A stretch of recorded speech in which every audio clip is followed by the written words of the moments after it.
নমস্কাৰ সকলোকে মোৰ নাম কুলদীপ ডেকাৰ আপুনি চাই আছে স্মাৰ্ট ৱে গুৱাহাটী সো এক্সামটো দিলে চাগে যে 2022 আৰু এইটো এক্সাম হৈছিলে আপোনাৰ 31st জুলাই 2022 মানে আজিৰ পৰা জাস্ট এদিন আগত যোৱাকালি আপোনাৰ এক্সামটো হৈছিলেই আৰু এক্সামটো দেখিছে চাগে যে অকল MCQ পঢ়ি যোৱা ল'ৰা ছোৱালীবিলাকৰ ইমান ভাল হোৱা নাই আৰু যোনে ডিটেইলডত পঢ়ি গৈছিলে আৰু সাবজেক্টিভ নলেজ যাৰ আছিলে সিহঁতৰ কাৰণে এক্সামটো বিৰাট ধুনীয়া আৰু সুকীয়া আছিলে মই নিজেও ক'ব পাৰোঁ যে মই পঢ়োৱাৰ ভিতৰত আপোনাৰ 85 ৰ পৰা 90% লৈকে কোৱেশ্চনছ আপোনাৰ কমন আছিল ইয়াতে যদি ভালদৰে পেপাৰখন দিছে কোনোবাই তো আৰামছে এজন ষ্টুডেণ্টে 90 পৰা 95 মাৰ্কছলৈকে লৈ পিনে আহিব পাৰে আৰু মনত ৰাখিব আপুনি বহুতবোৰ চাগে থাম্বনেইলছ দেখাও পাইছে এতিয়াৰ টাইমত যে 20 important questions from ADR 25 important questions from ADR এইবোৰ কোনো ADRৰ ইম্পৰ্টেণ্ট কোৱেশ্চনছ নহয় একচুৱেলি পোনপ্ৰথমতে আপুনি মনত ৰাখিব যে এজন ভাল ল'ৰা ছোৱালীৰ কাৰণে ইম্পৰ্টেণ্ট কোৱেশ্চনছ জৰুৰী নহয় আপোনাৰ কাৰণে সেই বস্তুটোৰ টপিকটোৰ নলেজ হ'ব লাগে আৰু কনচেপ্টখিনি বুজি পাব লাগে যেনেকৈ আপুনি কনচেপ্টছ ৰিজনিং বা মেথছত বুজি পায় তেনেদৰে কনচেপ্ট আপুনি GSতো থাকে একচুৱেলি তো সেইখিনি বস্তু যেতিয়ালৈকে আমি কেচ কৰিব নোৱাৰে তেতিয়ালৈকে এটা এক্সাম কোৱালিফাই কৰাটো বিৰাটেই দিগদাৰ হয় ঠিক আছে তো আজিৰ ক্লাছটো সকলোৱে আপোনাৰ হয়তো ইয়াতে সলিউশনছ কৰিছে বাট মই একচুৱেলি কৰিব বিচাৰিম কি কেনেদৰে এজন লৰাই এক্সপ্লেনেশনছখিনি বুজি পাব লাগে এই গোটেই 100টা কোৱেশ্চনছৰ ভিতৰত তো ভিডিওটো বেছি পলম নকৰি পিনে সেই কোৱেশ্চনছ কেইটাৰ বিহাফত আৰু কি এক্সট্ৰা পইণ্ট আমি জানিব লাগিছিল বা জানিব লাগে ADR নিচিনা এক্সাম এটা যেটো আহিও আছে আপোনাৰ কাৰণে আৰু যেটো ইমান সুন্দৰ এটা ভেকেন্সি আৰু যেটো সঘনাই নাহেও মইতো বাৰম্বাৰ প্ৰত্যেকটো ভিডিওটো কৈছো আপোনাৰ যদি আপুনি ভালদৰে পঢ়া নাই নিশ্চয় এতিয়াও সময় আছে পঢ়া ষ্টাৰ্ট কৰিব কমসে কম হলেও আপুনি 6 পৰা 7 ঘণ্টালৈকে পঢ়ে যদি এতিয়াও আপোনাৰ চাকৰিটো কোৱালিফাই কৰাৰ কেপাবিলিটি আপোনাৰ হাতত আছে তাৰ মানে ওকে তো ষ্টাৰ্ট কৰিছো প্ৰথমতে কোৱেশ্চন দিছিল আপোনাৰ তাত আত্মনিৰ্ভৰ ভাৰত আপোনাৰ অভিযানটো কেতিয়া ষ্টাৰ্ট কৰা গৈছিল আত্মনিৰ্ভৰ ভাৰত আপোনাৰ অভিযানটো কেতিয়া ষ্টাৰ্ট কৰা গৈছিল এই কোৱেশ্চনৰ এনসাৰ হয় আপোনাৰ 12 মেত আপোনাৰ আত্মনিৰ্ভৰ ভাৰত অভিযানটো ষ্টাৰ্ট কৰা গৈছিল ওকে আৰু লগতে আমি সকলোৱে জানো যে এই পাৰ্টিকুলাৰ অভিযানটোৰ টাইমত যেটা আমাৰ কোভিড-19 পেণ্ডেমিক চলি আছিল তেতিয়াৰ টাইমত আমাৰ নৰেন্দ্ৰ মোদীয়ে আপোনাৰ এই পাৰ্টিকুলাৰ অভিযানটো ষ্টাৰ্ট কৰিছিল আৰু সেই সকলোবোৰ সেক্টৰছৰ ডেভেলপমেন্ট কৰিবৰ কাৰণে সো দ্যাট কোভিডৰ মাৰ যেটো অৱস্থাৰ কাৰণে সকলোবোৰ আপোনাৰ সেক্টৰছ ডুবিছিল তেতিয়াৰ টাইমত তো এইটো উঠিবৰ কাৰণে আপোনাৰ আত্মনিৰ্ভৰ ভাৰত অভিযানটো ষ্টাৰ্ট কৰিছিল য'ত আমাৰ চৰকাৰৰ ফালৰ পৰা 20 লাখ কোটি টকাৰ এটা প্ৰজেক্ট ষ্টাৰ্ট কৰা গৈছিল আৰু চৰকাৰে কৈছিল যে এইটো আমাৰ চৰকাৰৰ তেতিয়াৰ সময়ৰ 10% GDP হয় আৰু এইটো ভাৰত চৰকাৰে ষ্টাৰ্ট কৰা যিকোনো এটা স্কিম বা যিকোনো এটা আৰম্ভণিৰ ভিতৰত সকলোতকৈ বেছি পইচা লগোৱা এটা আপোনাৰ ইনভেষ্টমেন্ট হয় আমাৰ ভাৰত চৰকাৰৰ ফালৰ পৰা আৰু খুদিছিলে আপোনাৰ কোৱেশ্চনটোকে 12 মে 2020 আপোনাৰ আত্মনিৰ্ভৰ ভাৰত নামৰ এই অভিযানটো ষ্টাৰ্ট কৰা গৈছিল আপোনাৰ ঠিক আছে তো ইয়াতে মনত ৰাখিব আপুনি আত্মনিৰ্ভৰ ভাৰত অভিযানটো আপোনাৰ 12 মে 2020 পৰা নেক্সট কোৱেশ্চন আপোনাক খুদিছে ইয়াতে জেলিয়ানৱালা বাগ মেছাকাৰ টুক প্লেছ অন কেতিয়া জেলিয়ানৱালা বাগ আমি সকলোৱে জানো যে ৰলেট এক্ট 6 এপ্ৰিল 1919 হৈছিল হয় নাই ৰলেট এক্ট আপোনাৰ 6 এপ্ৰিল 1919 হৈছিল আপোনাৰ 19 হৈছিল তাৰে কাৰণে কি আছিল কি যিবোৰ ফ্ৰীডম ফাইটাৰ বিলাকে আপোনাৰ ইনভলভ হয় যিকোনো এটা ফ্ৰীডম মুভমেন্টত তো তেনেহলে তেওঁলোক উইদাউট এপিল উইদাউট দলিল বা উইদাউট কোনো वकील নোহাকে তেওঁলোক এৰেষ্ট কৰি ল'ব পাৰে আৰু তেনেদৰে আপোনাৰ সৈফুদ্দিন কিছলো আৰু সত্যপাল নামৰ দুজন ব্যক্তিক আপোনাৰ অমৃতসৰৰ পৰা পঞ্জাবৰ পৰা আপোনাৰ এৰেষ্ট কৰিছিল আৰু সেই এৰেষ্ট কৰাৰ কাৰণে ব্ৰিটিছ গভৰ্ণমেণ্টে যেটো এৰেষ্ট কৰিছিল আৰু তাৰে কাৰণে আপোনাৰ কি হৈছিল 13th of April 1919 ব্ৰিটিছ গভৰ্ণমেণ্টে ভাবিছিল যে এই দুজন মানুহক সাকে মুকলাবৰ কাৰণে মানুহবোৰ একগুট খাইছে আপোনাৰ এই পাৰ্টিকুলাৰ এখন ময়দানত এখন আপোনাৰ জেলিয়ানৱালা বাগ ময়দানখন আছিল আপোনাৰ অমৃতসৰৰ তেনেকুৱা আছিল আৰু তেতিয়াৰ টাইমত ব্ৰিটিছ গভৰ্ণমেণ্টে সেই বস্তুটো ভুল ধাৰণাৰে ভাবিলে কিন্তু মানুহে একচুৱেলি কৰিছিল কি তাতে আহিছিল আপোনাৰ মানুহবিলাকে তাতে পালন কৰিব মানে বেসাখী 13th এপ্ৰিল তেতিয়াৰ টাইমত আমাৰ অসমৰ যেনেকৈ বহাগ বিহু হয় সৰি আপোনাৰ এখন যেতিয়া আপোনাৰ বহাগ বিহু ৰঙালী বিহু হয় তেতিয়াৰ টাইমত সিমিলাৰলি পঞ্জাবতো বেসাখী হয় বাট মানুহবিলাকে বেসাখী সেলিব্ৰেট কৰিব কাৰণে আহিছিল বাট জেনাৰেল ডায়াৰে ভাবিলে যে এইটো হয়তো বেসাখী সেলিব্ৰেট কৰি নহয় সত্যপাল আৰু সৈফুদ্দিন কিছলো যাক আমি এৰেষ্ট কৰিছিল আজি পৰা এসপ্তাহ আগতে তো তেতিয়াৰ সেই মানুহবিলাক হয়তো মুকলাবৰ কাৰণে তেওঁলোক একঠা হৈছে বা আপোনাৰ একজুট হৈছে ঠাইখিনিত আৰু হেনকে ফুল বুজাবুজিৰ মাজেৰে তেওঁলোকে গুলিয়াগুলি কৰি পিনে বহুখিনি মানুহ মাৰিলো আপোনাৰ আৰু তাৰে দৰে আপোনাৰ ব্ৰিটিছ গভৰ্ণমেণ্টৰ ফালৰ পৰা আপোনাৰ যেটো কমিশ্যন ষ্টাৰ্ট কৰিছিল এইটো নিৰীক্ষণ কৰিবৰ কাৰণে কি কেনেদৰে এই ভুলটো হ'ব পালে হেতুৰ নাম হয় আপোনাৰ হান্টাৰ কমিশ্যন আৰু হেতুক চাবৰ কাৰণে INCৰ ফালৰ পৰা এটা সেশন ষ্টাৰ্ট INCৰ ফালৰ পৰা এটা আপোনাৰ কমিশ্যন ষ্টাৰ্ট কৰিছিল যেটোৰ নাম হয় আপোনাৰ তেহকিকাত কমিশ্যন হান্টাৰ কমিশ্যনৰ ফালৰ পৰা চাবলৈ যাও যদি হান্টাৰ কমিশ্যন আপোনাৰ উইলিয়াম হান্টাৰ আপোনাৰ মুৰব্বী আছিল আৰু তেহকিকাত কমিশ্যনৰ আপোনাৰ মুৰব্বী আছিল মদন মোহন মালবিয়া ওকে তো দুটা বস্তু বহুতখিনি বস্তু কলো মই ইয়াতে পাৰিলে ভিডিওটো পজ কৰি লিখি থাকিব কাৰণ মই কৈছো না আপোনাক এটা ডেফিনেটলি 100টা কোৱেশ্চন আছে কিন্তু মই ইয়াতে হয়তো 100টাৰ পৰা 1000টা প্ৰশ্ন কেনেকৈ হ'ব পাৰে হেতু মই বুজাই আছো ইয়াতে নেক্সট আপোনাৰ হোৱাট ইজ 0 আৱাৰ 0 আৱাৰ আপোনাৰ সাধাৰণতে পাৰ্লিয়ামেণ্টত 12টা বজাৰ যেতিয়া টাইম হয় দুপৰীয়া যেতিয়া 12টা বাজে আপোনাৰ তেতিয়া আপোনাৰ 0 আৱাৰ বুলি কোৱা যায় ওকে 0 আৱাৰ বুলি কোৱা যায় তেতিয়া টাইমত কি হয় আপোনাৰ কোৱেশ্চন এনসাৰ ৰাউণ্ড আপোনাৰ যেতিয়া 11টা বজাত কোৱেশ্চন আৱাৰ ষ্টাৰ্ট হয় পাৰ্লিয়ামেণ্ট ষ্টাৰ্ট হয় আপোনাৰ 11টা বজাত আৰু আপোনাৰ শেষ হয় আপোনাৰ আবেলিৰ টাইমত আৰু আৰম্ভণি 11টা বজাৰ পৰা 12টা বজালৈকে আপোনাৰ কোৱেশ্চন আৱাৰ থাকে তো 12টা বজাৰ পিছৰ ফালৰখিনি বা আপোনাৰ এই কোৱেশ্চন আৱাৰ টাইমখিনিত যেতিয়া একচুৱেলি আপোনাৰ কোৱেশ্চন এনসাৰ ৰাউণ্ড চলি থাকে আপোনাৰ পাৰ্লিয়ামেণ্টত সেইটো কোৱা যায় এইখিনি টাইমত 0 আৱাৰৰ টাইমত সেইটো টাইম বুলি কোৱা যায় যেতিয়া একদম মোষ্ট ইম্পৰ্টেণ্ট আপোনাৰ কি বুলি কয় মোষ্ট ইম্পৰ্টেণ্ট যিবিলাক আপোনাৰ পাব্লিক ইম্পৰ্টেঞ্চ কথাবোৰ থাকে সেইবোৰ আপোনাৰ একচুৱেলি 0 আৱাৰত উত্থাপন কৰা যায় পাৰ্লিয়ামেণ্টত ওকে নেক্সট আপোনাৰ GST কাউন্সিল ইজ যেহেতু আমি জানো যে GST নামৰ এই বস্তুটো আপোনাৰ এতিয়া বৰ্তমান বলবৎ হৈ গৈছে আমাৰ ইণ্ডিয়াৰ ফালৰ পৰা আৰু GST ফালৰ পৰা যদি কথাটো সোধে আপোনাৰ GST ডেফিনেটলি আমাৰ এতিয়া এটা কনষ্টিটিউচনেল বডি হ'ব কিহৰ কাৰণে স্যাৰ কাৰণ GST আপোনাৰ এতিয়া এটা এমেণ্ডমেণ্ট পাছ কৰি পিনে পাছ কৰা গৈছিলে 101st নম্বৰ এমেণ্ডমেণ্ট তো 101 নম্বৰ এমেণ্ডমেণ্ট পাছ কৰি পিনে গৈছিলে আৰু ইয়াতে আপোনাৰ কোৱা যায় যে ৰাষ্ট্ৰপতি মহোদয়ৰ আপোনাৰ হাত আছে যে যদি ফিউচাৰত GST কাউন্সিলৰ মেম্বাৰ্ছ চেঞ্জ বা হয়তো মেম্বাৰ্ছ ইনপুট যদি বেলেগ কৰিব লগা হয় তো তেনেহ'লে ৰাষ্ট্ৰপতি আণ্ডাৰ আৰ্টিকেল 279A ইউজ কৰি পিনে ৰাষ্ট্ৰপতিয়ে আপোনাৰ GST কাউন্সিল কনষ্টিটিউট কৰিব কাৰণে পাৰে তো ৰাষ্ট্ৰপতিয়ে কৰিব পাৰে এমেণ্ডমেণ্টেৰে আপোনাৰ GST আৰম্ভণি হৈছিলে তো তাৰ মানে এইটো কি হ'ব লাগে এতিয়া যেহেতু এমেণ্ডমেণ্টেৰে কি কৰিব পাৰি সংবিধানত কিবা এটা বস্তু আনিব বা মিটাব পাৰি তাৰ পৰা তো তাৰ মানে সংবিধানিক বস্তু হৈ গ'ল তাৰমানে এতিয়া তাত তো সেইকাৰণে বস্তুটো ক'লোঁ যে মই এইটো 101 নম্বৰ এমেণ্ডমেণ্ট পাছ কৰি পিনে আহিছিলে GST কাউন্সিল তো সেইকাৰণে এইটো এটা আজিকালিৰ টাইমত কনষ্টিটিউচনেল বডি হয় তাৰমানে নেক্সট আপোনাৰ ফেৰাল হৰ্চেছ আপোনাৰ কোনটো ঠাইৰ কাৰণে বিখ্যাত মানে ফেৰাল হৰ্চ আপোনাৰ কোনখন নেশ্যনেল পাৰ্কত আমি সঘনাই দেখা পাব পাৰোঁ তো ফেৰাল হৰ্চ মানে আপুনি দেখিবলৈ হ'লে ডিব্ৰু চৈখোৱা আপুনি নেশ্যনেল পাৰ্কত দেখা পাব পাৰে আৰু এইখন আপোনাৰ তিনচুকীয়া ডিব্ৰুগড়ত আপোনাৰ লোকেশ্যন হয় আৰু এই ফেৰাল হৰ্চেছবোৰ আহিল ক'ৰ পৰা বাৰু এনেকুৱা টাইপৰ ঘোঁৰাটো আমাৰ অসমত কেতিয়াও দেখা নাপাইছিলোঁ আমি তো এইবোৰ ঘোঁৰা হয় বেছিকেলি আপোনাৰ ৱৰ্ল্ড ৱাৰ টুৰ টাইমত যিবিলাক জাপানীজ আৰ্মিবিলাক আহিছিলে ইনভেড কৰিবৰ কাৰণে সেই জাপানীজ আৰ্মিবিলাকৰ ফালৰ পৰা ৰৈ যোৱা কিছুমান ঘোঁৰা হয় যিবোৰ আমাৰ এতিয়াও অসমৰ এইখন পাৰ্টিকুলাৰ নেশ্যনেল পাৰ্কৰ ভিতৰত আমি দেখা পাওঁ একচুৱেলি নেক্সট আমাৰ কি আছে আকৌ নেক্সট আছে আমাৰ লগত কুৱেশ্যন নম্বৰ এতিয়া হ'ব 6 নম্বৰ তো এটা সুধিছে তোমাৰ এটা ৰিজনিঙৰ কুৱেশ্যন EF আছে দেন G পাবা তুমি HI J আছে KL M আছে M NO দুটা আৰু আছে NO এইটো কি পাবা P পাবা তো P is the answer next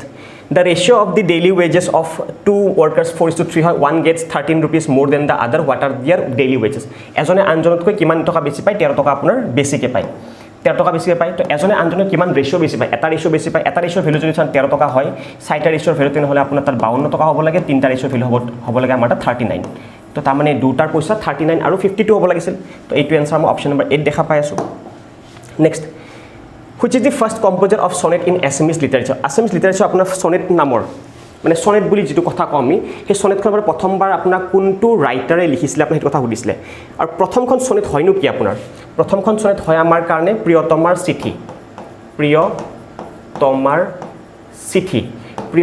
চিঠি হয় আপোনাৰ প্ৰথমখন sonnet আৰু এই প্ৰথমখন sonnet লিখিছিলে কোনে তোমাৰ এইটো sonnet বা এই পাৰ্টিকুলাৰ বস্তুটো আমি জানো হেমচন্দ্ৰ গোস্বামীৰ ফালৰ পৰা আৰু সাই sonnet-খন নিজাবগীয়াকৈ আছিল নে হয়তো কোনোবা ম্যাগাজিনত আছিল তেতিয়াৰ সময়খন পুৰণি ম্যাগাজিন হয় আমাৰ কাৰণে দ্যাট ইজ জোনাকী নামৰ ম্যাগাজিনখনত এই পাৰ্টিকুলাৰ প্ৰিয়তমাৰ চিঠি নামৰ sonnet-টো আপোনাৰ হেমচন্দ্ৰ গোস্বামীৰ ফালৰ পৰা আছিল ওকে এইটোৱে সুধিছিলে তোমাক ইয়াৰ ফালৰ পৰা নেক্সট আপোনাৰ সুধিছে next question the first excavated neolithic site of the north east India ইণ্ডিয়াৰ পৰা প্ৰথমটো নিঅলিথিক সাইট আপোনাৰ কোনটো হ'ব লাগে ওকে এইটোৰ এনসাৰ আপোনাৰ দাউজালি হাডিং কেতিয়া এক্সকেভেট কৰা গৈছিল মানে কোনটো নিঅলিথিক সাইট আপোনাৰ খান্দি উলিয়াইছিল আৰু নৰ্থ ইষ্টৰ প্ৰথমটো নিঅলিথিক সাইট হয় মানে এইটো একচুৱেলি তো এইটো আপোনাৰ খান্দি উলিয়াইছিল ডিমা হাছাওৰ পৰা তো এই প্লেচটো হয় আপোনাৰ ডিমা হাছাও আৰু খান্দি উলিয়াইছিল এক্সকাভেশ্যন আপোনাৰ 1961 পৰা 63 টাইমৰ কথা হয় আপোনাৰ এইটো ঠিক আছে নেক্সট আপোনাৰ কি সুধিছে ইয়াতে who is the author of the famous Assamese novel Miri Jiyori আপোনাৰ কিতাপখনৰ অথৰজনৰ নাম কি হয় তো মিৰি জীয়ৰী আপোনাৰ এখন ফেমাছ কিতাপ হয় যিখন আপোনাৰ মিচিং কালচাৰ বা মিচিং ছ'চাইটিৰ কথা তেতিয়াৰ সময়ৰ লিখা আছিলে আৰু সুধিছে ইয়াতে মিৰি জীয়ৰী নামৰ এই পাৰ্টিকুলাৰ কিতাপখন আপোনাক কোনে লিখি পিনে উলিয়াইছিলে এইখন আপোনাৰ এখন কিতাপ অলৰেডি মই ক'লোঁ যে মিচিং ছ'চাইটিৰ বিভাগত আপোনাৰ আছিলে আৰু এইখন লিখা ব্যক্তিগৰাকীৰ নাম হয় আপোনাৰ Rajanikanta Bordoloi okay Rajanikanta Bordoloi will be the answer for Miri Jiyori আৰু এইখন কিতাপ তেখেতে লিখি পিনে উলিয়াইছিলে আৰু এইখন প্ৰথমবাৰৰ কাৰণে ছাৰ যেতিয়া পাব্লিছ হৈছিলে সেইখন যদি মই কৈ দিওঁ ইয়াতে 1894ত মিৰি জীয়ৰী আপোনাৰ 1894ত পাব্লিছ কৰা গৈছিলে okay let's go to next question next question আছে আমাৰ লগত who is known as the forest man of Assam sorry India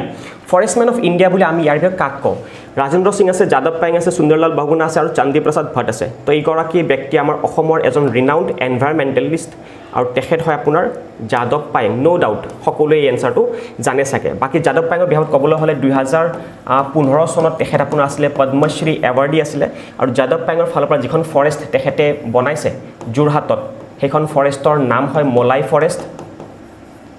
সেইখন ফৰেষ্টৰ নাম হয় আপোনাৰ মলাই ফৰেষ্ট আৰু যোৰহাটৰ আপোনাৰ ককিলা মুখ নামৰ সেই ঠাইটোত পাব যোৰহাটৰ আপুনি ককিলা মুখ নামৰ সেই ঠাইটোত পাব আপুনি ককিলা মুখ ওকে ককিলা মুখ নামৰ সেই ঠাইটোত আপুনি যোৰহাটৰ এইখন পাই যাব নেক্সট আপোনাৰ কি দিছে বিৰুবালা ৰাভা আপোনাৰ has been honoured as with the Padmashri award because of her campaign against which evil of Assam তো বিৰুবালা ৰাভা ৰিচেণ্টলি আপোনাৰ 2021 বৰ্ষত পদ্মশ্ৰী পাইছিলে আৰু কিহৰ কাৰণে পাইছিলে তেখেতে উইচ ক্ৰাফ্ট আৰু উইচ হাণ্টিং ৰিচেণ্টলি আমাৰ অসম চৰকাৰৰ ফালৰ পৰা এটা আপোনাৰ ডাইনী হত্যাৰ ওপৰত এটা আপোনাৰ কি ওলাইছিলে এটা এক্ট এটা পাছ কৰিছিলে এই এক্টটো তেখেতেই বহুত বেছি কষ্ট কৰা মানুহ আছিলে যোনে চৰকাৰক জোৰ জবস্তি কৰি পিনে বা চৰকাৰৰ ওপৰত বলবৎ কৰিব হাই প্ৰেছাৰ দিছিলে আৰু এইগৰাকী ব্যক্তি এই বছৰৰ 2021 বৰ্ষৰ পদ্মশ্ৰী এৱাৰ্ডিও হয় বিৰুবালা ৰাভা একচুৱেলি ওকে তেখেত আপোনাৰ ভাৰত চৰকাৰৰ ফালৰ পৰা 2021 বৰ্ষৰ পদ্মশ্ৰী এৱাৰ্ডিও হয় আমাৰ অসমৰ ফালৰ পৰা নেক্সট আপোনাৰ কুৱেশ্যন মদন ৱৰ্কছ এটা আপোনাৰ কুৱেশ্যন ৰিজনিঙৰ ফালৰ পৰা কি দিছে ছাৰ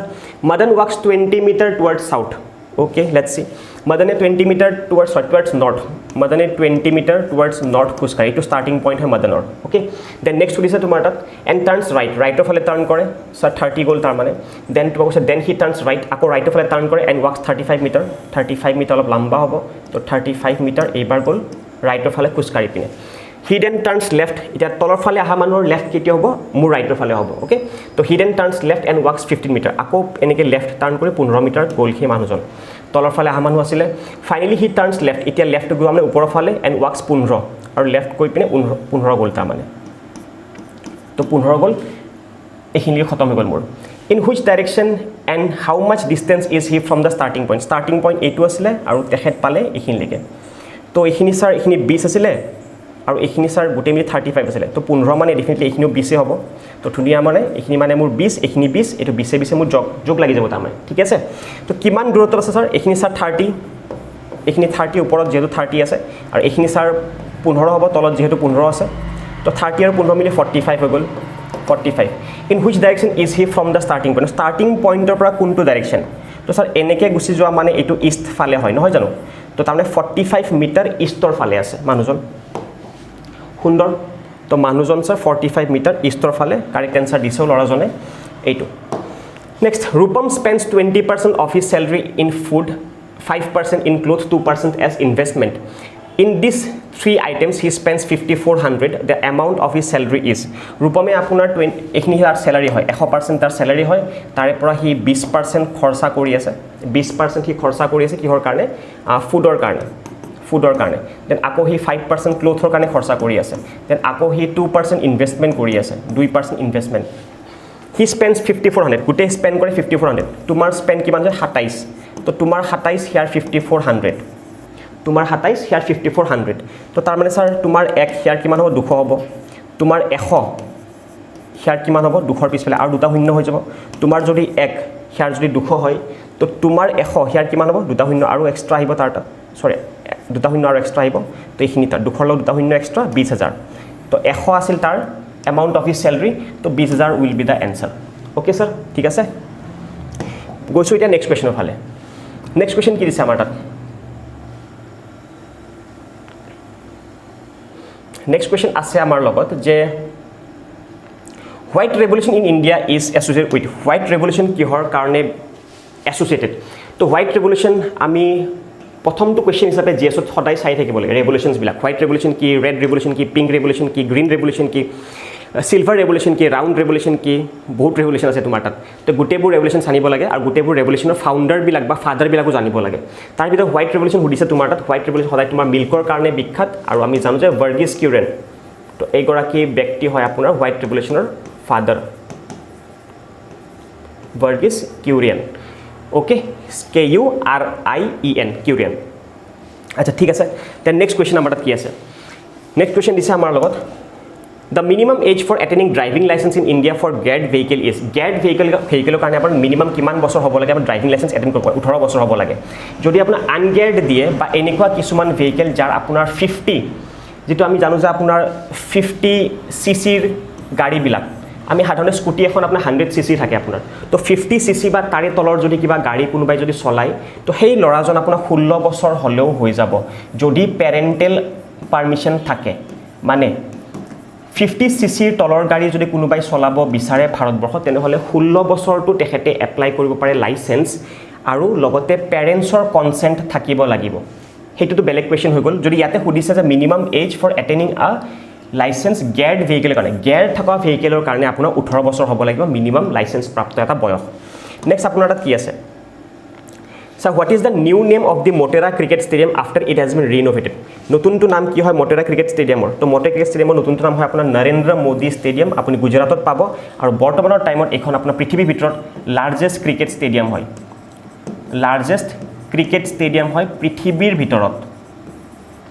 ওকে বুজি পালো then next NITI Aayog came into existence after replacing planning commission in the year of planning commission আপোনাৰ আছিল 15 মাৰ্চ 1951 ত গঠন হৈছিল আৰু প্ল্যানিং কমিশনক আতৰাই পিনে আপোনাৰ এতিয়া বৰ্তমানৰ টাইমত নীতি আয়োগৰ ফালৰ পৰা আৰম্ভণি হোৱা দেখা পাইছো এটা নীতি আয়োগ কেতিয়া আছিল 2015 চনৰ প্ৰথমটো জানুৱাৰীৰ টাইমত সো প্ল্যানিং কমিশন গুছি যোৱা মানে আমি বৰ্তমান কি দেখা পালো সেই কাৰণে 5 ইয়াৰ প্ল্যানো গুছি গল ওকে তো 12টা 5 ইয়াৰ প্ল্যান আছিল আমাৰ লগত 12টা 5 ইয়াৰ প্ল্যানৰ সেই 12 নম্বৰটো অন্তিম খতম হৈ যোৱাৰ পিছত খতম হোৱা নাছিল মাজতে বন্ধ কৰিছিল একচুয়ালি তো 12 নম্বৰ 5 ইয়াৰ প্ল্যানটো আপোনাৰ মাজতে খতম কৰি দিয়াৰ পিছত এতিয়া আপোনাৰ প্ল্যানিং কমিশনৰ ফালৰ পৰা বন্ধ হোৱাৰ পিছত এতিয়া আপোনাৰ হে নীতি আয়োগ আৰু এতিয়া পঞ্চবাৰ্ষিক হে আপোনাৰ প্ল্যানিংবোৰ নাথাকে এতিয়া আপোনাৰ 7 ইয়াৰ ভিজন ডকুমেন্ট থাকে বা আপোনাৰ 15 ইয়াৰ ভিজন ডকুমেন্টবোৰ থাকে নীতি আয়োগৰ ফালৰ পৰা আগতে প্ল্যানিং কমিশন থাকুতে 5 ইয়াৰ প্ল্যান আছিল এতিয়া নীতি আয়োগ আহাৰ পিছৰ পৰা 7 ইয়াৰ ভিজন ডকুমেন্ট বা আপোনাৰ 15 ইয়াৰ ভিজন ডকুমেন্ট নেক্সট আপোনাৰ আছে which one of the following is the oldest central paramilitary force in India central paramilitary force in India सबसे बेसी पुरानी तो এইটো আপোনাৰ আসাম ৰাইফলছ 1835 ত আপোনাৰ এস্টাবলিশ হৈছিল আৰু আসাম ৰাইফলছ হয় বৰ্তমানৰ কাৰণে আমাৰ ইণ্ডিয়াৰ ভিতৰত সকলোতকৈ পুৰণি আপোনাৰ পেৰামিলিটাৰী ফোৰ্স তো এইটো আমি বুজি পালো নেক্সট কোৱেশ্চন কি আছে নেক্সট কোৱেশ্চন আমাৰ লগত নেক্সট কোৱেশ্চন দিছে আমাৰ লগত যে which of the following is the northernmost river of South India এখিনি আপোনাৰ হয় সাউথ ইণ্ডিয়া এখিনি সাউথ ইণ্ডিয়া হয় তো নৰ্দাৰ্নমোস্ট ৰিভাৰ লাগে মোক তো এইটো স্যাৰ হয় কি আছে গোদাবৰী আছে আপোনাৰ কৃষ্ণা আছে কাবেৰী আছে পেন্নাৰ আছে তো লোকেশন কেনেকুৱা এইটো আপোনাৰ আৰম্ভণিতে মহাৰাষ্ট্ৰৰ ফালৰ পৰা দেখিব গোদাবৰী দেখিব দেন তাৰে পিছত আপুনি দেখিব কৃষ্ণা অলপমান তাৰে তলৰ ফালৰ পৰা কৃষ্ণা এইটো পালে আপুনি কৃষ্ণাৰ তলৰ ফালৰ পৰা আপুনি এনেকৈ পাব এইখিনি পৰা পেন্নাৰ ওকে পেন্নাৰ ৰিভাৰ ইয়াতে পাব আপুনি নীলগিৰিৰ ফালে যদি যায় নীলগিৰি হিলছৰ ফালে আপুনি পেন্নাৰ পাব এনেকৈ দেন পেন্নাৰৰ আপুনি পাব তলৰ ফালে কাবেৰী পাব কাবেৰী ৰিভাৰ তো স্যাৰ ইয়াতে কি সুধিছে আপোনাক সুধিছে এইটো যে নৰ্দাৰ্ন মোস্ট কোনটো হয় নৰ্থৰ ফালে কোনটো হয় আপোনাৰ সাউথ ইণ্ডিয়াৰ ৰিভাৰ্ছৰ ভিতৰত তো সবচে আগতে কি দেখিছো আমি গোদাবৰী দেখিছো তো Godavari will be the answer আৰু লগতে গোদাবৰীক তোমাৰ কয় দক্ষিণ গংগা বুলি গোদাবৰীক কয় দক্ষিণ গংগা বুলিও কয় কিহৰ কাৰণে এতিয়া আমাৰ ইণ্ডিয়াৰ লংগেষ্ট ৰিভাৰটোৰ নাম হয় কি গংগা সাউথ ইণ্ডিয়াৰ লংগেষ্ট ৰিভাৰটোৰ নাম কি হয় গোদাবৰী তো সেই কাৰণে সাউথ ইণ্ডিয়াৰ লংগেষ্ট ৰিভাৰ গোদাবৰী হয় যেহেতু যেটো আপোনাৰ মহাৰাষ্ট্ৰৰ পৰা ষ্টাৰ্ট হৈ পিনে থকা দেখা পাইছো আৰু খতম হ'ব আপোনাৰ আন্ধ্ৰ প্ৰদেশৰ ফালৰ পৰা ওলাই পিনে বে অফ বেংগলত তো সেই কাৰণে সাউথৰ সবচে লম্বা নদী হয় যেহেতু এইটো কাৰণে দক্ষিণ গংগা বুলি কোৱা যায় আপোনাৰ Godavari next which of the following is the northernmost range of Himalaya northernmost range কোনটো হ'ব আপোনাৰ হিমালয় ফালৰ পৰা তো আপুনি এইফালে কালিয়ে চাগে মই এডিআৰৰ ক্ৰেছ কোৰ্ছত বুজাইছিলোঁ এই পাৰ্টখিনি মই একচুৱেলি তো ইয়াতে আপোনাৰ কি পাব চাৰিখন আপোনাৰ দেখিছে চাৰিখনে আপোনাৰ কাশ্মীৰৰ ফালে আছে সবচে নৰ্দাৰ্ণ মোষ্ট মই কালিয়ে ক্লাছত কৈছিলোঁ যে কাৰাকোৰাম হয় বুলি এইটো আপোনাৰ কাৰাকোৰাম যেটো আপোনাৰ অপশ্যন নম্বৰ সি দেখিছে এইটো নৰ্দাৰ্ণ মোষ্ট আপোনাৰ কাৰাকোৰাম পায় তাৰে বাদেও যদি লাগে আপুনি তাৰে অলপমান তলৰ ফালে আপুনি দেখিব এনেকৈ লাডাখ দেখিব আপুনি এইটো Ladakh range Ladakh range then আপুনি তাৰে তলৰ ফালে দেখিব পীৰ পঞ্জাল ৰেঞ্জ এইফালে পীৰ পঞ্জাল য'ত পীৰ পঞ্জাল আপুনি এটা টানেলো পাব ভাৰতবৰ্ষৰ ওৱান অফ দ্য বিগেষ্ট লম্বা টানেলত পৰে আপোনাৰ পীৰ পঞ্জাল ওৱান অফ দ্য লম্বা দেই লম্বা নহয় তাত নেক্সট পাব আপুনি জস্কাৰ অলপমান তলৰ ফালে য'ত কাশ্মীৰৰ ফালে আপুনি দেখিব চাগে তো এইবোৰ আপোনাৰ হয় তো নৰ্দাৰ্ণ মোষ্ট সুধিছে যিহেতু এইটো নৰ্থৰ ফালে কোনটো আছে কাৰাকোৰাম আছে তো এইটো আপোনাৰ এনচাৰ হৈ যাব তো নেক্সট আপোনাৰ আছে হু ইজ দি ৰাইটাৰ হস্তিৰ বিদ্যাৰ নাভা আপোনাৰ ৰাইটাৰ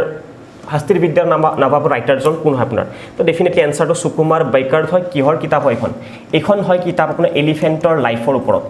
কি এলিফেণ্টবিলাকৰ লাইফ কেনেকুৱা আছিলে বা তেওঁলোকৰ কেনেকৈ ৰজাবিলাকে ৰাখিছিলে আহোম ডাইনেষ্টিৰ টাইমত আৰু মেইনলি আপোনাৰ শিৱসিংহৰ টাইমৰ পিৰিয়ডটো কথা আপোনাৰ হস্তিৰ বিদ্যাৰ নাভা নামৰ কিতাপখনত আপোনাৰ মেনশ্যনড আছে নেক্সট আছে আপোনাৰ তাত who founded and edited Assamese weekly the Deka Asom Deka অসমখন আপোনাৰ কোনে ফাইণ্ড কৰিছে বুলি সুধিছে আপোনাৰ তাত অম্বিকাগিৰি ৰায়চৌধুৰী আছে আপোনাৰ আনন্দ চন্দ্ৰ বৰুৱা আছে বেণুধৰ শৰ্মা আছে অতুল চন্দ্ৰ বৰুৱা আছে তো আমি জানো যে ছাৰ এইটো Deka Asom very very common name হয় আপোনাৰ আৰু ডেকা অসমৰ বিভাগত আমি জানো যিটো আপোনাৰ এনচাৰ অম্বিকাগিৰি ক'ত আচ্ছা অম্বিকাগিৰি এইজন ইয়াতে আছে আপোনাৰ আৰু তেখেতক আমি অসমত কি বুলি কওঁ আছাম কেশৰী বুলিও তেখেতক কওঁ এইটো তেখেতৰ এটা নিকনেম হয় আছাম কেশৰী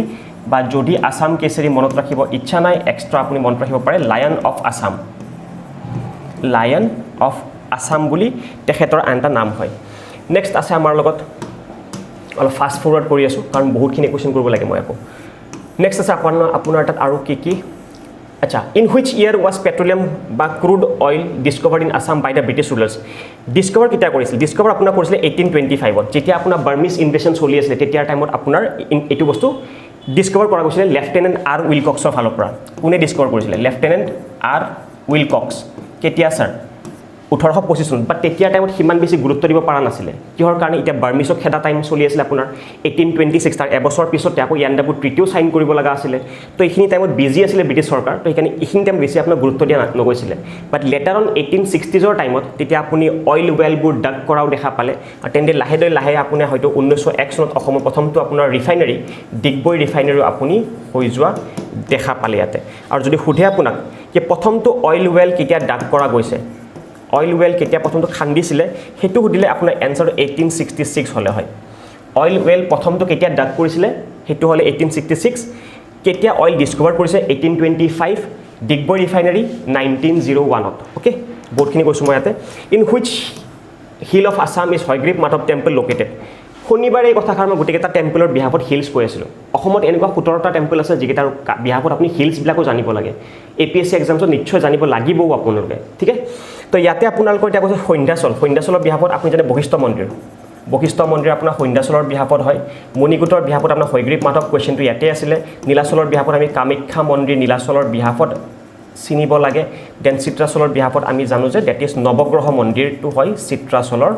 বিহাফত ছাৰ তো এনচাৰ আছিলে মোৰ তাত হয়গ্ৰীৱ মাধৱ মন্দিৰটো তো এনচাৰ মণিকূট হিল আচ্ছা next which one of the following was the first coloured Assamese film প্ৰথমটো কালাৰ আছামিজ ফিল্ম কোনখন আছিলে প্ৰথম এছামিজ কালাৰ ফিল্ম হ'ব আমাৰ কাৰণে ভাইটি তো Bhaity is the first Assamese colour film আৰু এইখন ফিল্ম ডাইৰেক্ট কৰিছিলে কোনে Kamal Narayan Choudhury okay Kamal Narayan Choudhury is the director of এই ভাইটি নামৰ ফিল্ম আৰু এখন কি হয় প্ৰথমখন অসমীয়া কালাৰ বোলছবি হয় ওকে কমল নাৰায়ণ চৌধুৰী আপোনাৰ ডাইৰেক্টৰ আছিলে ফিল্মখনৰ আৰু ভাইটি নামৰ ফিল্মখন আপোনাৰ আছিলে প্ৰথমখন অসমীয়া কালাৰ মুভি আছিলে আৰু লগতে আমি কি জানিব লাগে ইয়াতে ইয়াৰ 1872ত আপোনাৰ ভাইটি নামৰ মুভিখন ৰিলিজ কৰা গৈছিলে ওকে মই A to Z গোটেইখিনি বস্তু বুজাই দিছোঁ ইয়াতে আৰু কিবা আছে য়েছ আৰু এটা আছে 27 নম্বৰ এটা সুধিছে আপোনাৰ which one of the following regions India is first affected by the south west monsoons আচ্ছা সাউথ ৱেষ্ট মনচুনছ কোনটো ফালৰ পৰা ইফেক্ট কৰিছে মানে কোনটো ফালৰ পৰা প্ৰথমতে ইফেক্ট কৰে আমাৰ ইণ্ডিয়াখনক চাওক এতিয়া এই গোটেইবিলাক আপোনাৰ হয়তো কেনেকৈ জানিব সাউথ ৱেষ্ট এইখন আমাৰ ইণ্ডিয়া যদি হয় তো আপুনি জানে যে এইটো পাৰ্ট এইটো সাউথ হয় এইটো ওয়েস্ট হয় তো এইটো আপোনাৰ সাউথ ওয়েস্ট হয় এইটো সাউথ ওয়েস্ট হয় এই কোণাৰ এইখিনি এতিয়া আমি গোটেইকেইটা জানিব লাগিব ক'ত কি বা লোকেশ্যন আছে নাজানিলে জাষ্ট অপশ্যন যদি পঢ়াই দিলেও হয় মই এতিয়া নবডি উড হেভ আণ্ডাৰষ্টুড তো মেইনলি ফ'কাছ কৰিব লাগিব ক'ত আপুনি মেইনলি ফ'কাছ কৰিব ছাবজেক্টিভ নলেজৰ ওপৰত অবজেক্টিভত একোৱে কাম নিদিয়ে একচুৱেলি সঁচা কথা কৈছোঁ অবজেক্টিভ একো কাম নিদিয়ে আপুনি ছাবজেক্টিভ নলেজ থাকিলে আপুনি গোটেই অপশ্যনছ যেতিয়া জানিব কি মই জানো ই কি হয় ই কি হয় ই কি হয় এইকেইটা জানো যিহেতু যদি মই কুৱেশ্যনটো নাজানো তথাপি মই গম পাওঁ যে এনচাৰটো এইটো হয় তাৰমানে বুজি পাইছে সেইটো একচুৱেলি মেইন কাহিনী ছাবজেক্টিভ নলেজ থাকিলে নহ'লে আপোনাক যদি মই কওঁ যে নেপোলিয়ন অফ ইণ্ডিয়া কোন ডেফিনেটলি আপুনি ক'লে যে সমুদ্ৰগুপ্তা বুলি সমুদ্ৰগুপ্তা বছৰটো কেতিয়া হয় কেতিয়াবা কেতিয়া শাসন কৰিছিলে আপুনি নাজানিব এনচাৰটো কাৰণ আপুনি ছাবজেক্টিভ নলেজত অকল নেপোলিয়ন অফ ইণ্ডিয়া বুলিয়ে সমুদ্ৰগুপ্তা চিঞৰি আছিলে কিন্তু তেখেতৰ বছৰে আপুনি নাজানি কেতিয়াবা কেতিয়া শাসন কৰিছিলে বুজি পাইছে মই কি কথা কৈছোঁ তো তেনেকুৱা টাইপৰ কাহিনী হয় তো এতিয়া আপুনি সাউথ ওয়েষ্ট বুলি ক'লে এইফালে সাউথ ওয়েষ্ট এইটো ফালে পৰে তো কেৰেলা কোষ্ট এইটো হয় আপোনাৰ কেৰেলা কোষ্ট সাউথৰ ফালে কেৰেলা কোষ্ট আছে কৰমণ্ডল কোষ্ট কাক কয় কৰমণ্ডল কোষ্ট এইফালে একচুৱেলি আন্ধ্ৰপ্ৰদেশৰ পৰা লৈ পিনে তামিলনাডুলৈকে আপোনাৰ কৰমণ্ডল কোষ্ট পৰে তো এইটো আপোনাৰ এই কৰমণ্ডল কোষ্ট ইয়াতে কয় ৱেষ্ট বেংগল কোষ্ট ছাৰ এইটো ৱেষ্ট বেংগল কোষ্ট হয় আপোনাৰ য'ত ৱেষ্ট বেংগল আছে দেন আপোনাৰ উৰিষ্যা কোষ্ট তাৰ এইফালে আপোনাৰ কোণাৰ ফালে উৰিষ্যা কোষ্ট পাব আপুনি তো এইটো উৰিষ্যা এইটো কেৰেলা কোষ্ট ইয়াতে তো আপোনাৰ মেইন কথা ক'ত আছিলে সাউথ ৱেষ্ট লাগে আপোনাক তো সাউথ ৱেষ্ট হ'লে ছাৰ এইফালে এইটো লাগিব লাগে তো এইটো হ'বলৈ হ'লে ছাৰ কেৰেলা কোষ্ট ফিনিছ এনচাৰ নেক্সট কি দিছে আমাৰ লগত the country having longest common boundary with India is longest common boundary ইণ্ডিয়াৰ লগত কোনখন কাণ্ট্ৰি আপোনাৰ আছে তো কুৱেশ্যনটোৰ এনচাৰটো কি হ'ব লাগে লংগেষ্ট কমন বাউণ্ডেৰী ইণ্ডিয়াৰ লগত বাউণ্ডেৰী বাংলাদেশো কৰে চাইনাও কৰে পাকিস্তানো কৰে নেপালো কৰে আৰু লংগেষ্ট বাউণ্ডেৰী বুলি সুধিলে ইণ্ডিয়াৰ বিহাফত বাংলাদেশে কৰে ডেট ইজ 4156 কিলোমিটাৰ হয় আপোনাৰ ইণ্ডিয়া আৰু বাংলাদেশৰ বিহাফত বৰ্ডাৰ আৰু লগতে মনত ৰাখিবলৈ পৃথিৱীৰ ভিতৰত 5th লংগেষ্ট বৰ্ডাৰ হয় আপোনাৰ ইণ্ডিয়া বাংলাদেশৰ বৰ্ডাৰ সবচে লম্বা বৰ্ডাৰ কাৰ হয় স্যাৰ সবচে লম্বা বৰ্ডাৰ হয় আপোনাৰ এইফালে কেনেডা আছে আপোনাৰ এইফালে আপোনাৰ ইউএছ আছে কেনেডা আপোনাৰ পৃথিৱীৰ ভিতৰত সেকেন্ড বিগেষ্ট কাণ্ট্ৰি হয় ইউএছ আপোনাৰ পৃথিৱীৰ ভিতৰত থাৰ্ড বিগেষ্ট কাণ্ট্ৰি হয় তো দুখন ডাঙৰ কাণ্ট্ৰি যিহেতু তো তাৰে মাজৰ বৰ্ডাৰখন সবচে ডাঙৰ হ'ব আপোনাৰ তাত তো এইখন longest border in the world হয় কেনেডা আৰু ইউএছৰ বৰ্ডাৰটো ঠিক আছে Saint Lawrence river is a part of USA আৰু কেনেডাৰ বৰ্ডাৰো হয় এটা নদী এটাও আছে আপোনাৰ ইউএছএ আৰু কেনেডাৰ বিহাফৰ যোনে বৰ্ডাৰো বনায় সেন্ট লৰেন্স ৰিভাৰ কেতিয়া সুধিবও পাৰে যে কোনটো river forms the longest border between Canada and USA তো সেন্ট লৰেন্স ৰিভাৰ অ'কে আৰু এইফালে বাংলাদেশৰ বিহাফত ক'বলৈ হ'লে ইণ্ডিয়া আৰু বাংলাদেশে আপোনাৰ 4156 কিলোমিটাৰ আপোনাৰ ফৰ্ম কৰে আৰু বৰ্তমানৰ বিহাফত আৰু জানিবলৈ হ'লে বাংলাদেশৰ লগত সবচে হাইয়েষ্ট বৰ্ডাৰ ফৰ্ম কৰা ষ্টেটখনৰ নাম হয় West Bengal okay next is India's Eastern Ghat and Western Ghat ranges are connected by এইটো শনিবাৰে মই যেতিয়া সেই হিলছ পঢ়াই আছিলোঁ তেতিয়াৰ পৰাই বুজাইছোঁ এই বস্তুটো এইখিনি আপোনাৰ হয় ছাৰ ৱেষ্টাৰ্ণ ঘাট এইখিনি হয় আপোনাৰ তাত ইষ্টাৰ্ণ ঘাট এইখিনি পইণ্টক কোৱা যায় আপোনাৰ নীলগিৰি হিল তো নীলগিৰি হিলত আপোনাৰ ইষ্টাৰ্ণ ঘাট আৰু ৱেষ্টাৰ্ণ ঘাট কানেক্টেড হৈ পিনে থাকে এনচাৰ হ'ব option number C okay option number C next Bishnu Rabha award is contribution towards কাক বিষ্ণু ৰাভা এৱাৰ্ডটো আপোনাক কাক দিয়া যায় বুলি সুধিছে আপোনাৰ অ'কে তো ছাৰ বিষ্ণু ৰাভা এৱাৰ্ড বুলি ক'লে এতিয়া কেনেকৈ চাব লাগিল বিষ্ণু ৰাভা এৱাৰ্ড কোনটো ব্যক্তিক পাব এতিয়া বিষ্ণু ৰাভা এৱাৰ্ড আপোনাৰ আৰম্ভণি হৈছে আপোনাৰ ফ্ৰম দ্য ইয়াৰ 1993 ফালৰ পৰা 1993 পৰা আপোনাৰ বিষ্ণু ৰাভা এৱাৰ্ড প্ৰত্যেক বছৰ আপোনাৰ দিয়া থকা গৈছে আৰু চন্দ্ৰকমল গগৈ নামৰ ব্যক্তিগৰাকী আৰু লগতে মই লিখি দিব লাগিলে এইটো বছৰত দেই এইটো বছৰত চন্দ্ৰকমল গগৈ আৰু লগতে শাৰদী শইকীয়া বাইদেউ তো এই দুগৰাকী ব্যক্তিয়ে আপোনাৰ এই বছৰ পাইছেহি বিষ্ণু ৰাভা এৱাৰ্ড কুৱেশ্যনটোত এইবিলাক সোধাই নাছিলে কুৱেশ্যন সুধিছে আপোনাৰ কিহৰ কাৰণে পায় বিষ্ণু ৰাভা এৱাৰ্ড পায় আপোনাৰ আছামিজ কালচাৰৰ ডেভেলপমেণ্টৰ কাৰণে এগৰাকী ব্যক্তিয়ে পাব পাৰে অ'কে নেক্সট আপোনাৰ কি আছে লেটছ চি নেক্সট কি আছে আমাৰ লগত name the first Indian women cricketer to score 10,000 international runs তো প্ৰথমগৰাকী মহিলা 10,000 ইণ্টাৰনেশ্যনেল ৰানছ স্ক'ৰ কৰাটো হয় মিথালী ৰাজ অ'কে তেখেত হয় আপোনাৰ গোটেই ৱৰ্ল্ডৰ ভিতৰত যদি ফাৰ্ষ্ট ইন দ্য ৱৰ্ল্ডো হয় প্ৰথমগৰাকী ৱৰ্ল্ডৰ ভিতৰত হয় যোনে আপোনাৰ 10,000 ৰানছ স্ক'ৰ কৰিছে আৰু তেখেত আপোনাৰ ফাৰ্ষ্ট আপোনাৰ ইণ্ডিয়ান ৱুমেন হ'ব আপোনাৰ ফাৰ্ষ্ট ইণ্ডিয়ান ৱুমেন হ'ব অ'কে যোনে আপোনাৰ এই স্ক'ৰটো কৰিছে মনত ৰাখিবই লাগিব এই কুৱেশ্যনটো বহুতবাৰ আহি থাকে আপোনাৰ নেক্সট আচ্ছা এইখিনি খতম হ'ল তো let's go to the next one now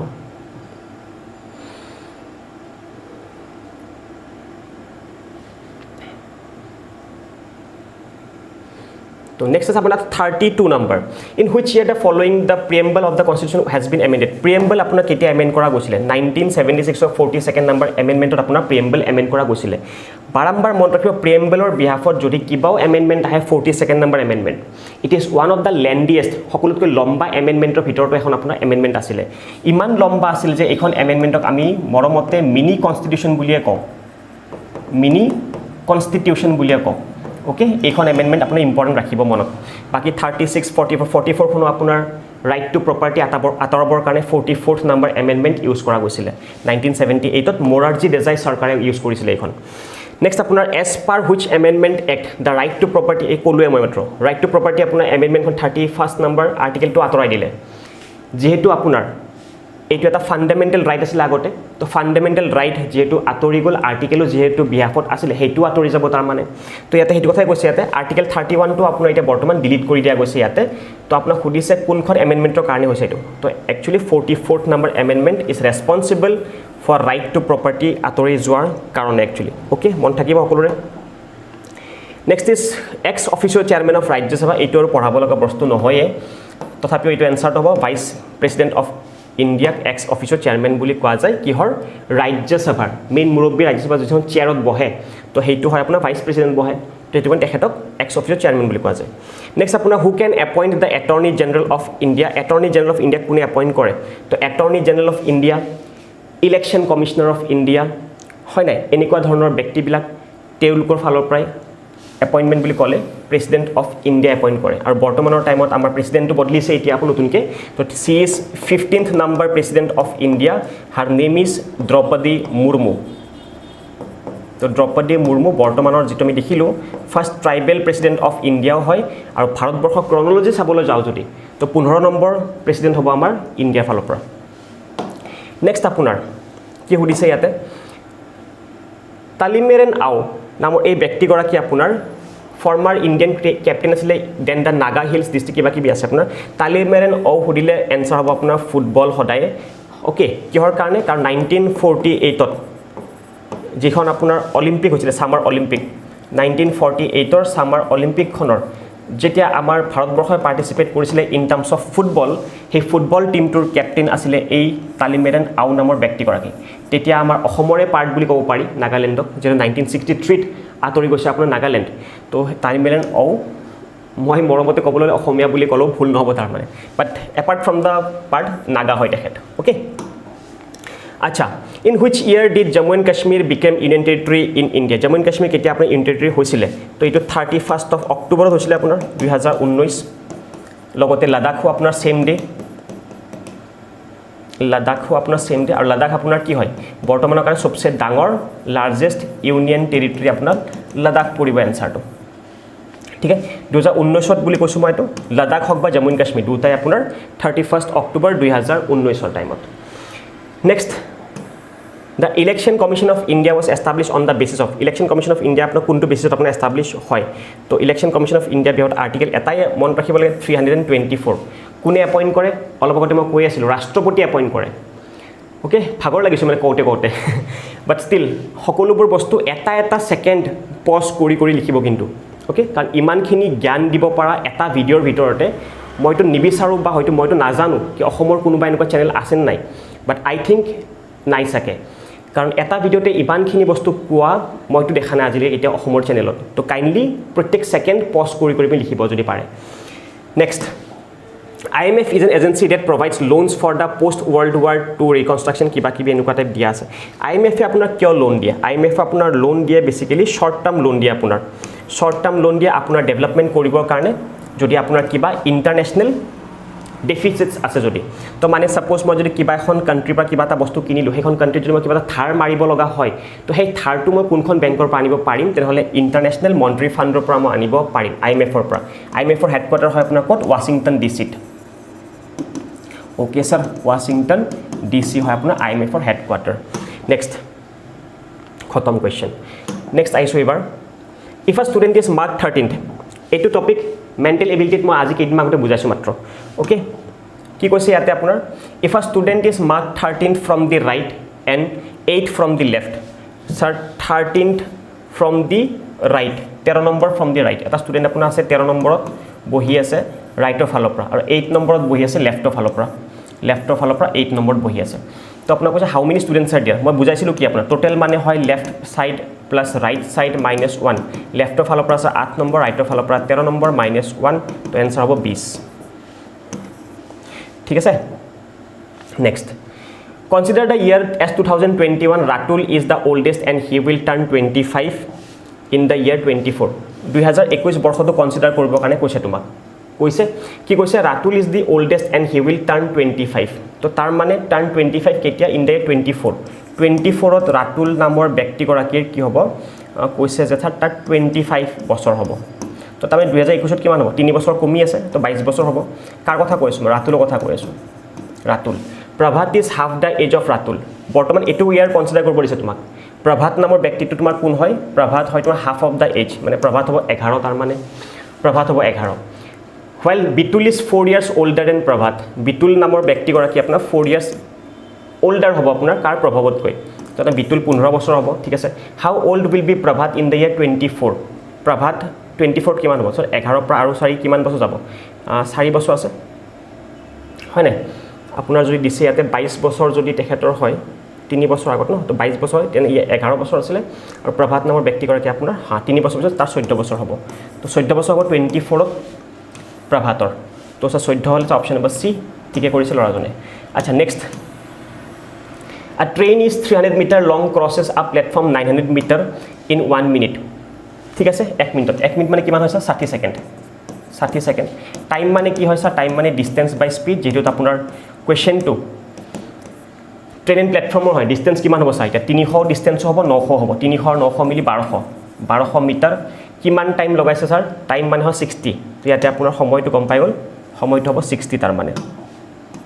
তো সময়টো 60 সেকেন্ড হল স্পিড গম পাই যাম মই ইয়াতে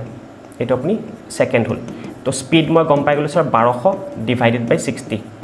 তো 0 पर 0 कैंसिल 6 से আপোনাৰ 20 গুছি গল তো 20 মিটাৰ পাৰ সেকেন্ড পালে আপুনি এনসাৰটো আপোনাৰ কিলোমিটাৰ পাৰ আৱাৰ লব দিছে তো 20 metre per second kilometre per hour হলে 18/5 ৰে মাল্টিপ্লাই কৰিব লাগে কিলোমিটাৰ পাৰ আৱাৰ পালো 5 रे 4 পাল গল 18 4 গুণ 72 পাই গলো এনসাৰ হ'ব 72 next Deepak is son of Jagdish Deepak जो है आपके पास son of Jagdish okay Deepak code कोलो दीपक ए2 दीपक है अपना सन कार जगदीशर ठीक है ये हल Putu is son of Biren Putu कार है son Putu is son of Biren ठीक है हो যাব Putu is son of Biren और नेक्स्ट कैसे अपना तक कि दीपक मैरिड टू नीमा दीपके बिया पातिছে नीमार लगत दीपक मैरिड टू नीमा तो नीमा स्वाली हब লাগিব ठीक है then Nima is Biren's daughter बीरेनर डॉटर हब तो बीरेनर এটা नीमा आছিলে আপোনাৰ এজন ডটাৰ হব কৈছে बीरेनर तो डॉटर हब এটা লৰাও আছিলে পুতু নামৰ লৰা এটা ओके पुतु नाমৰ লৰা তো এইটা ভাইক ভনিয়া হ'ব লাগে তাৰ মানে হৈ যাব তো এইখিনি আপুনি ইয়াৰ পৰা ডায়াগ্ৰামটো ইফালে টানি পিন লৈ আহিছে ओके তো আপুনি এইটো ফালে এটা পালে জে নামৰ আৰু এইটো ডি নামৰ আৰু ডিৰ লগত বিয়া হৈছে এনৰ ঠিক আছে হাউ ইজ পুতু ৰিলেটেড টু দীপক পুতু আৰু দীপকৰ মাজত কি সম্পৰ্ক তো এইটো স্যাৰ পুতু আৰু দীপকৰ মাজত কি সম্পৰ্ক পুতু ইজ ৰিলেটেড টু দীপক পুতু কি ৰিলেশনশিপ পুতু হয় তোমাৰ ব্ৰাদাৰ ইন ল হয় না ব্ৰাদাৰ ইন ল হল তো आंसर ब्रादर इन ল সুন্দৰ নেক্সট আইছো আকৌ নেক্সট 47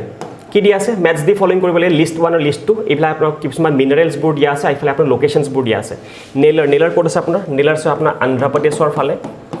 নেভেলি পাব আপুনি তামিলনাডুত নেভেলি পাব আপুনি ৰৰকেলা পাব আপুনি উৰিষ্যাত ৰৰকেলা পাব দেন ঝাৰিয়া আপোনাৰ ঝাৰখণ্ডত পাব ওকে তো আপোনাৰ লেটস সি স্যাৰ কোলৰ কাৰণে বিখ্যাত আমি সকলোৱে জানো এৰ কাৰণে আপোনাৰ হ'ব কোলৰ কাৰণে 4 ঠিক আছে বঢ়িয়া দেন আপোনাৰ আইৰনৰ কাৰণে ৰৰকেলা আপোনাৰ বিখ্যাত উৰিষ্যা দেন লিগনাইটৰ কাৰণে আপোনাৰ বিখ্যাত নেভেলি লিগনাইট কৰ্পোৰেচন লিমিটেড জানে সকলোৱে দেন এটো নেলাৰ কাৰণে মাইকা তো স্যাৰ এটা কি পালো মই নেভেলি কাৰণে লিগনাইট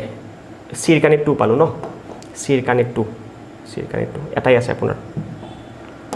যোনে টিকমা কৰিছে হিও জানিছে যে নেভেলিৰ কাৰণে লিগনাইট হবে তে ডট মাৰিছে কোনোবা এটাই ঠিক আছে তো সকলোৱে জানিব লগা বস্তুখিনি একচুয়ালি নেক্সট আছে আপোনাৰ কি এইফালে আপোনাৰ ড্যামবোৰ আছে এইফালে আপোনাৰ ৰিভাৰবোৰ আছে আপোনাৰ ড্যামৰ বিহাবোৰ ৰিভাৰবোৰ আপোনাক কৰিব দিছে নাগাৰ্জুনা স্যাৰ তামিলনাডু আন্ধ্ৰ প্ৰদেশৰ বাউণ্ডাৰীত আপুনি নাগাৰ্জুনা পাব ওকে তামিল আন্ধ্ৰ প্ৰদেশৰ বিহাপত তো এৰ কাৰণে স্যাৰ কৃষ্ণা নদী তাৰ মানে তো তো এৰ কাৰণে 3 হৈ গ'ল এৰ কাৰণে 3 ক'ত আছে তো এই কাৰণে 3 ইয়াতে আছে ইয়াতেও আছে দেন চি এৰ কাৰণে 2 আছে তো বিৰ কাৰণে চাল লাভ বি বা ডিৰ কাৰণে তো বিৰ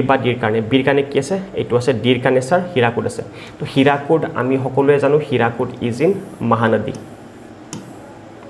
হীৰাকুদ হয় মহানদী তো ডিৰ আৰে ইয়াৰ তো ডিৰ কাৰণে 1 তো ডিৰ কাৰণে 1 ক'ত আছে আকৌ ডিৰ কাৰণে 1 এৰ কাৰণে 3 তো এনসাৰ টিক মাৰ্ক জুনে কৰিছে ঠিক কৰিছে তাৰমানে এইটো হ'ব আপোনাৰ এনসাৰ বঢ়িয়া দেন নেক্সট কি দি আছে next question the mid day meal scheme আপোনাৰ কেতিয়া আপোনাৰ কোনে সুধিছে আপোনাৰ কি এইটো কোনটো মিনিষ্ট্ৰীয়ে লঞ্চ কৰে মিড ডে মিল স্কিম আপোনাৰ আৰম্ভণি হৈছিল আপোনাৰ 15 আগষ্ট 1995 আৰু মনত ৰাখিব আপুনি 15 আগষ্ট 1995 আপোনাৰ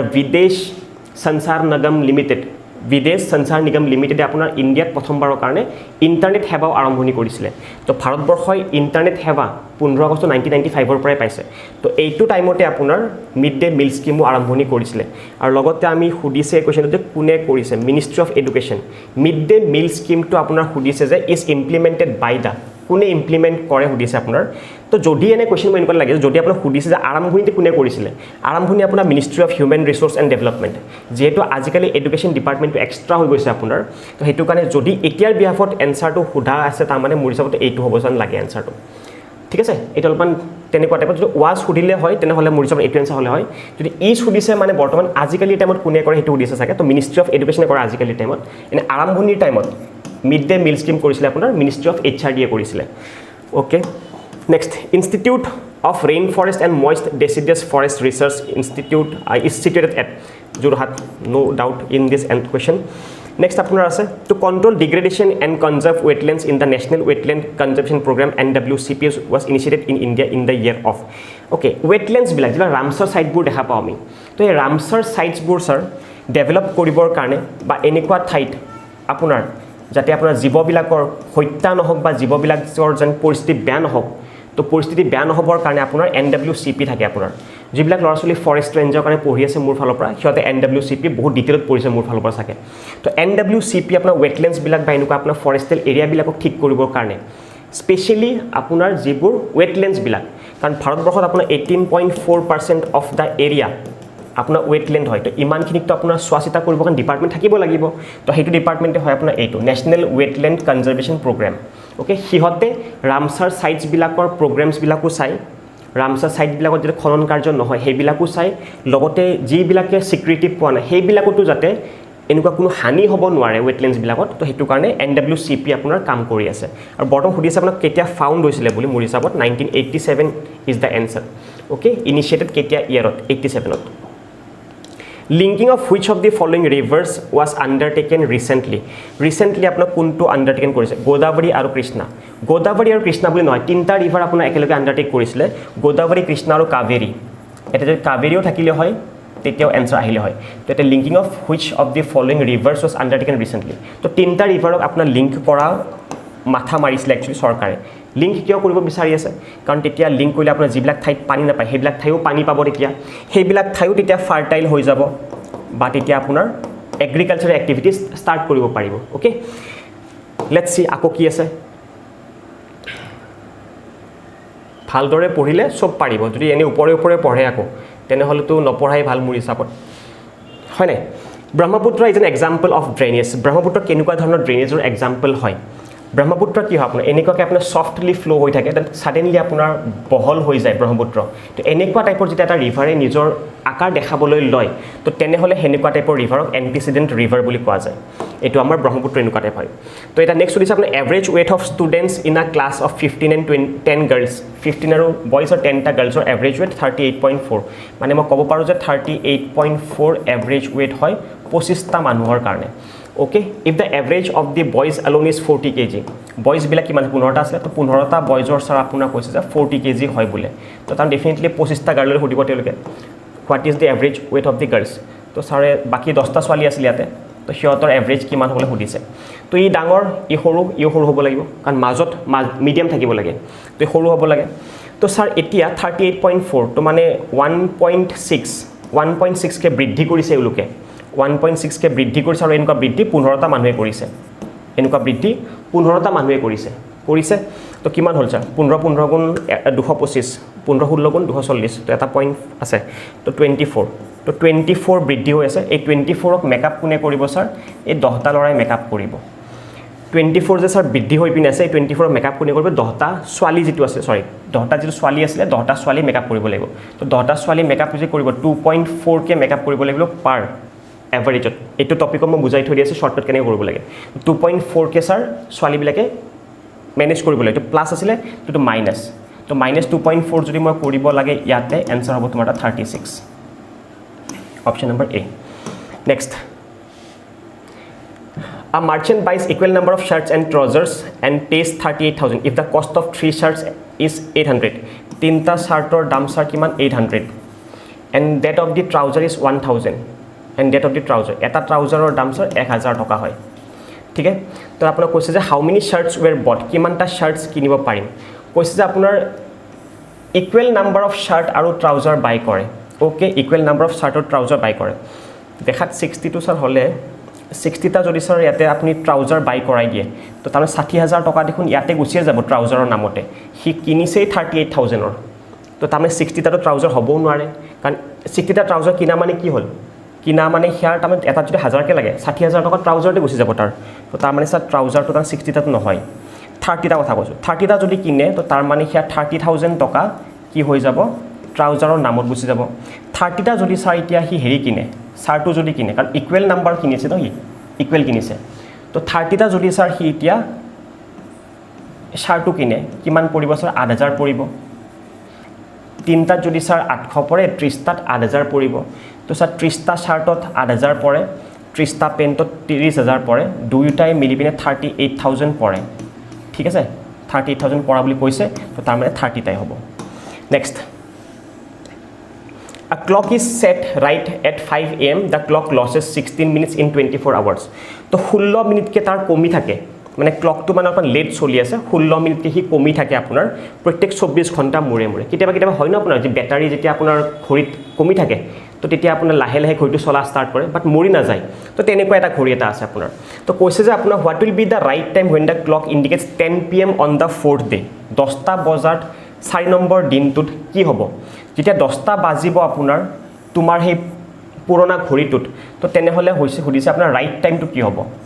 তো ৰাইট টাইমটো একচুয়ালি 10টাতকৈ বেছি হ'ব লাগে কাৰণ এইটো স্লো ঘড়ী হয় তোমাৰ ঘড়ীটো স্লো ঘড়ী হয় আৰু ৰাইট টাইমটো অলপমান বেছি হ'ব তো 10টাতকৈ বেছি হ'ব লাগে 8টা এনসাৰ হ'ব নোৱাৰে 9টা হ'ব নোৱাৰে 10টা হ'ব নোৱাৰে 11টা তো 10টাতকৈ বেছি হ'ব একচুয়াল টাইমটো হয় নাই ৰাইট টাইমটো স্যাৰ 10টাতকৈ বেছি হ'ব কাৰণ 10টা যদি তোমাৰ ঘড়ীটোত বাইছে ইন্ডিকেট কৰিছে যদি ৰাইট টাইমটো 10টাতকৈ বেছি হ'ব ঠিক আছে next A journey starts from north towards south. North পৰা start কৰে towards south. তো এনেকে journey start কৰে then there are 4 consecutive left turn. তো left turn তলৰ ফালে আহা মানুহ left এনেকুৱা টাইপ হ'ব. Left turn 4 consecutive. এটা হ'ল দুটা হ'ল তিনটা হ'ল চাৰিটা হ'ল আৰু এনেকে left এনেকে গ'ল left গ'ল আকৌ left গ'ল তো চাৰিটাত হ'ল এনেকে আকৌ এনেকে আহি আছে তাৰ মানে তো now the journey is heading towards কোনটো ফালে জাৰ্নি আহি আছে সাউথৰ ফালে আহি আছে next what is which is greater than 0.5 0.5 K greater কোনটো হয় 0.5 মানে কি হাফ হয় তো হাফত কে ডাঙৰ কোনটো হয় দিছে আপোনাক হেতুৱে 9 ডিভাইড বাই 4.5 কি হয় 9 ৰ আধা হয় তো যদি ডিভাইড কৰিম কিমান পাম 2 পাই যাম তো হাফত কে ডাঙৰ লাগে আপোনাক 2 পাইছে শুন আপুনি হৈ গল কাম খতম next the weight of a brick is 1 kg if all the dimensions of the brick are doubled what will be the weight of the brick এটো মেনচুৰেশনৰ বিহাফৰ কোৱেশ্চন হয় আপোনাৰ তো যদি সুধিছে weight of a brick এইটো এটা আপোনাৰ সাপোজ ব্ৰিক আছে এটা সাপোজ আপোনাৰ এটা ব্ৰিক আছে ব্ৰিকটো আপোনাৰ সাপোজ 1 সেন্টিমিটাৰ আছে এটো 1 সেন্টিমিটাৰ 1 সেন্টিমিটাৰ হাইটটো আপোনাৰ 1 সেন্টিমিটাৰ এনেকুৱা টাইপৰ থাকুতে আপোনাৰ ব্ৰিকটো কিমান কৈছে 1 কেজি হৈ আছে ব্ৰিকটো তো আপোনাৰ সকলোবোৰ ডাইমেনশন যদি আপুনি ডাবল কৰি দিছে এটা একৰ পৰা এটা আপুনি কি কৰিছে 2 কৰিছে সব 2 কৰিছে আপুনি এতিয়া তো 2 যেতিয়া আপুনি কৰিলে তো এটো ভলিউমটো হে আপোনাৰ মেজাৰ কৰা যায় তো 1 * 1 * 1 যেতিয়া আপুনি তাত কিউবয়েড বা কিউব দেখিছে কি মেজাৰ কৰা আপুনি L into B into H to 1 into 1 into 1 1 or value যদি আপোনাৰ 1 kg হয় এটো 2 into 2 into 2 কিমান 8 পালা 8 ৰ ভ্যালু কি হ'ব 1 ৰ ভ্যালু 1 kg হলে 8 ৰ ভ্যালু 8 kg হ'ব বহুতে এটা 2 kg মাৰিছে আনসাৰটো বাট 8 kg আনসাৰ হ'ব লাগিছিল next arrange the following according to the position এটো এক পজিশন কিমান হ'ব সেইটো দিছে আপোন ন তো স্যার কি হ'ব এতিয়া PRE আছে PRA এইটো ফাৰ্ষ্ট পৰিব তোমাৰ তাত PRA 2 ফাৰ্ষ্ট হ'ব 2 ফাৰ্ষ্ট ক'ত আছে ইয়াতে আছে তো 3 আছে 4 আছে 3টো হয় নে 4টো হয় PRE CI CE 4টো তোমাৰ আগতে পাব 3টো পিছত পাব 3টো সবচে লাষ্টত পাব তো 3টো লাষ্টত পাব 3টো লাষ্টত 2টো আগত এইটো এনসাৰ নেক্সট মানে ইমান ধুনীয়া কোৱেশ্চন পেপাৰ এখনটো মানে বঢ়িয়াকৈ কৰিব পাৰে এক্সামত হয় নাই কিন্তু ময়ো জানো যে এক্সামত বহাগেইটাহে গম পাব এতিয়াতো মইতো টিচাৰ হোৱাৰ কাৰণে মই পাৰিছোঁ পাৰিব কেনেকৈ আপুনিও সেইটো কাৰণে মই কথা কৈছোঁ পাৰিব কেনেকৈ আপুনিও তেতিয়া পাৰিব যেতিয়া আপুনি সকলোবোৰ বস্তুৰ ভাল নলেজ জানিব পাৰে অকল ৰিজনিং বা অকল মেথছ বা অকল GS বা অকল ইংলিছ ভাল পালে নহয় সকলোবোৰ বস্তুক ইকুইভেলেণ্টলি ভাল পাব লাগিব যেনেকৈ আপুনি মোক দেখা পাইছে না ইয়াতে মই মেথছো সেনেকৈ কৰি আছোঁ যেনেকৈ ৰিজনিং কৰি আছিলোঁ GSও সেনেকৈ বুজাইছোঁ যেনেকৈ মই এতিয়া মেথছ বুজাই আছোঁ তো আপুনি ধৰিবই নোৱাৰিব যে মানে মানুহজনে ভালনো কি পায় তো সেনেদৰে এজন ষ্টুডেণ্টটো হ'ব লাগে সকলোবোৰ বস্তু ইকুইভেলেণ্টলি ভাল পাব লাগিব অকল GS ভাল পালে কাম নিদিব অকল মেথছ ভাল পালেও কাম নিদিব অকল ইংলিছ ভাল পালেও কাম নিদিব তো মই ইংলিছ বিৰাট ভাল পাওঁ কিন্তু দেখিছে চাগে মই এইবিলাকো সিমান ইকুইভেলেণ্টলি সিমানেই বেছি ভাল পাওঁ ঠিক আছে আপোনাৰ নেক্সট কি কৈছে আপোনাৰ 36 কি হয় আপোনাৰ এইটো 6ৰ স্কুৱেৰ হয় ছাৰ 216 কি হয় 6ৰ কিউব হয় তো স্কুৱেৰ আৰু কিউবৰ নাম্বাৰ লাগে স্কুৱেৰ আৰু কিউব 2ৰ স্কুৱেৰ 2ৰ কিউব ইয়েছ হ'ব পাৰে এইটো আপোনাৰ কি হয় এইটো স্কুৱেৰ কিউবৰ নাম্বাৰ নহয় এইটো আপোনাৰ স্কুৱেৰ নাম্বাৰ কিউব নাম্বাৰ এইটো নহয় আপোনাৰ এইটো আপোনাৰ স্কুৱেৰ নাম্বাৰ কিউব নাম্বাৰ এইটো নহয় আপোনাৰ তো এইটো আপোনাৰ স্কুৱেৰ আৰু কিউব নাম্বাৰ তো এইটো স্কুৱেৰ নাম্বাৰ এটা হয় কিউব নাম্বাৰ এটা হয় এটা সেম নাম্বাৰৰে স্কুৱেৰ এটা সেম নাম্বাৰৰে কিউব তো সেম নাম্বাৰ 2ৰ স্কুৱেৰ 4 2ৰ cube 8 okay finish Chaya wakes up in the morning she finds that the sun has come up sun আহি গৈছে আপোনাৰ সূৰ্য ওলাই গ'ল আপোনালোকৰ নিচিনা হৈছে এতিয়া ৰাতিপুৱা শুই উঠে আপুনি 10টা বজাত মাই কয় যে ৰাতিপুৱা বুলি কম নে তো এতিয়া দুপৰীয়া বুলি কম তো এতিয়া সেইটোৱে হৈছে মানে এইটো ইয়াতেও তো ছায়াও আপোনাৰ সাৰ পাইছে আপোনাৰ ছান ওলাই গৈছে আপোনাৰ আৰু কৈছে যে নিয়াৰ বাই পাৰ্কত গুচি গ'ল ৰানিং টুৱাৰ্ডছ নৰ্থৰ ফালে তাই দৌৰি আছে এতিয়া সূৰ্য দেৱতা ওলাব ইফালৰ পৰা এইটো ইষ্ট ফালে হয় সূৰ্য এনেকৈ ওলায় সূৰ্য যোনফালে ওলায় তাৰ অপজিটৰ ফালেহে আপোনাৰ মানে ছায়াটো পৰিব তো তাইৰ ছায়া ইফালে পৰিছে towards which direction of her will be her shadow তাইৰ কোনটো ডাইৰেকশ্যনৰ ফালে তাইৰ শ্বেডোটো থাকিব তাই লেফ্টৰ ফালে আছে তাই এনেকৈ দৌৰি থকা মানুহ হয় তাই লেফ্টৰ ফালে কোনটো এইটো ফালে তো এইটো ফালে ছায়াটো আছে নেক্সট কি আছে আপোনাৰ তাত আ student বাইজ a book from online shop at 20% discount her friend buys the same book in a book fair for 192 paying to 20% less than her friend ঠিক আছে তো তার ফ্রেন্ডে যদি স্যার কিনিছে 100%ত সাপোজ তো তেনেহ'লে তাই কিমান কিনিছে স্যার 80% কিনিছে তাই কৈছে যে 20% লেছ দেন হাৰ ফ্ৰেণ্ড তো তাইৰ ফ্ৰেণ্ডৰ 80%ৰ ভেলু তাইৰ হয় কিমান 192 তাই ইমান টকা দি আছে সিমিলাৰলি তাই ফ্ৰেণ্ডে কিমানত কিনিছিলে তাই ফ্ৰেণ্ডৰ কিনিছিলে ছাৰ একচুৱেলি দামত কিমান এইটো ক্ৰছ মাল্টিপ্লাই কৰিলোঁ এতিয়া মই এইটো 4ৰে এইটো 4 বাৰ এইটো 5 বাৰ 4ৰ ভেলু 192 হ'লে কিমান 4ৰে কেনচেল যাব আপোনাৰ তাত 4 গুণ 16 32 হ'ল 4 8 গুণ 32 তো এইটো 5ৰ কিমান হ'ব ছাৰ 8 5 গুণ 40 8 4 গুণ সৰি 8 5 গুণ 240 ওকে তো এইটো ক্ৰছ মাল্টিপ্লাই কৰিলোঁ আপুনি এইটো ইফালে আহিব এইটো ইফালে যাব দেন আপুনি ক্ৰছ মাল্টিপ্লাই কৰিলে গম পাই যাব 240 হ'ব লাগিছিল এই সকলো বস্তু একচুৱেলি মই পাৰ্চেণ্টেজত বুজাই থৈ দিয়া আছে সেইকাৰণে মই এটা শ্বৰ্টকাটত বুজাই দি আছোঁ 240 হ'ল তাৰমানে তাইৰ ফ্ৰেণ্ডৰ দামটো কি কৈছে এতিয়া আ student buys a book from an online shop 20% discount her friend বাগেৰা তো এতিয়া ছাৰ এই যে 240 ৰুপিজ যে হৈছে 240 ৰুপিজটো তাই 20% ডিছকাউণ্টত কিনিছিলে হয় নাই ডিছকাউণ্ট কিনিছিলে তো তাৰ মানে এইটো যদি মই ভাবোঁ এবাৰ যে এইটো 80%ৰ ভেলু ছাৰ যদি 240 হয় তো তেনেহ'লে 100% ডিছকাউণ্ট নাপালে 100% দিব লাগিল হয় তো ছাৰ আকৌ এবাৰ সেম বস্তু এইটো ছাৰ 20ৰে 4 বাৰ গ'ল 20ৰে 5 বাৰ গ'ল 4ৰে আপোনাৰ ফিৰছে 4 5 4 6 তো 300 টকা তো 100% ভেলু 300 টকা হ'ল তাৰ মানে what is the actual price of the book actual price of the book discount নাপালে এইটোৱে একচুৱেল প্ৰাইচ হ'লে হয় 300 টকা next question sir next question কি দিয়া আছে 68 on which day did Russia invade Ukraine by the military attack Russia আপোনাৰ কেতিয়া আপোনাৰ ইনভেড কৰিছে মিলিটাৰী এটেকৰ কৰি পিনে তো এইটো কুৱেশ্যন আপুনি হয়তো সকলোবোৰ ঠাইত নিউজত দেখিয়ে আছে চাগে কি ৰাছিয়া আপোনাৰ কেতিয়া কেনেকৈ আক্ৰমণ কৰিছিল ওকে কেতিয়া কেনেকৈ আক্ৰমণ কৰিছিল আৰু সুধিছে আপোনাৰ ডেটটো ইয়াতে কিন্তু ডেট আপোনাৰ হ'বলৈ হ'লে দিছ will be 24th of February 2022 এইটো আপোনাৰ ৰাছিয়া ইনভেড কৰা ডেট আছিল আপোনাৰ তাত ওকে ছাৰ নেক্সট আৰু কি আছে আমাৰ লগত ইন হুইচ কাণ্ট্ৰি আপোনাৰ সুধিছে যে third variant of the corona virus Omicron discover ক'ত কৰিছিলে আপোনাৰ তাত বহুতে ইয়াতে চাইনা মাৰি আছে চাইনা আপোনাৰ এনচাৰটো নহ'ব অমিক্ৰনৰ বিয়া কৰিলে চাউথ আফ্ৰিকাত আপোনাৰ প্ৰথমবাৰৰ কাৰণে অমিক্ৰন ডিছকভাৰ কৰা গৈছিলে আজিৰ পৰা জাষ্ট মোটামুটি এমাহমান সৰি এবছৰ মান আগৰ কথা এইটো ওমিক্ৰন যে ডিস্কভাৰ হৈছিলে আপোনাৰ নেক্সট দিছে আপোনাৰ ৱৰ্ল্ড ৱাটাৰ ডে 2022 আপোনাৰ থিম কি আছিলে ৱৰ্ল্ড ৱাটাৰ ডে হয়নো কেতিয়া স্যাৰ ৱৰ্ল্ড ৱাটাৰ ডে আপোনাৰ সেলিব্ৰেট কৰা যায় 22 মাৰ্চত আৰু এইটো সেলিব্ৰেশন হৈ আছে আপোনাৰ 1993 পৰা ইউনাইটেড নেশনছৰ ফালৰ পৰা 1993 পৰা সেলিব্ৰেট কৰি আছে আৰু এইটো বছৰৰ থিম আছিল আপোনাৰ ground water making the invisible visible এইটো আপোনাৰ কাৰেণ্ট এফেয়াৰ্ছৰ কমন কুৱেশ্যন আছিলে next which state of the following আপোনাৰ 18টা হাতী আপোনাৰ ৰিসেন্টলি মাৰা গৈছিলে আপোনাক কৈছে যে লাইটনিংৰ কাৰণে বিজুলীৰ ঢেৰেকনিৰ কাৰণে আপোনাৰ মাৰা গৈছিলে এনেকুৱা টাইপৰ 18টা আপোনাৰ হাতী ঠিক আছে এইটো আপোনাৰ কোড হৈছিলে কাহিনীটো সুধিছে এইটো আপোনাৰ অসমতে হৈছিলে আপোনাৰ অসমৰ আপোনাৰ এখন ৰিজাৰ্ভ ফৰেষ্ট কান্দলি ৰিজাৰ্ভ ফৰেষ্টত এই ঘটনাটো হৈছিলে আপোনাৰ 2021 চনৰ ঘটনা হয় য'ত আপোনাৰ 18টা হাতী মৰিছিল কান্দলি ৰিজাৰ্ভ ফৰেষ্ট পাব আপুনি নগাঁৱত আৰু এনেকুৱা সিমিলাৰ ঘটনা এটা আপুনি 2001 চনত এখন নেশ্যনেল পাৰ্কৰ ভিতৰত হৈছিলে আপোনাৰ লাইটনিংৰ কাৰণে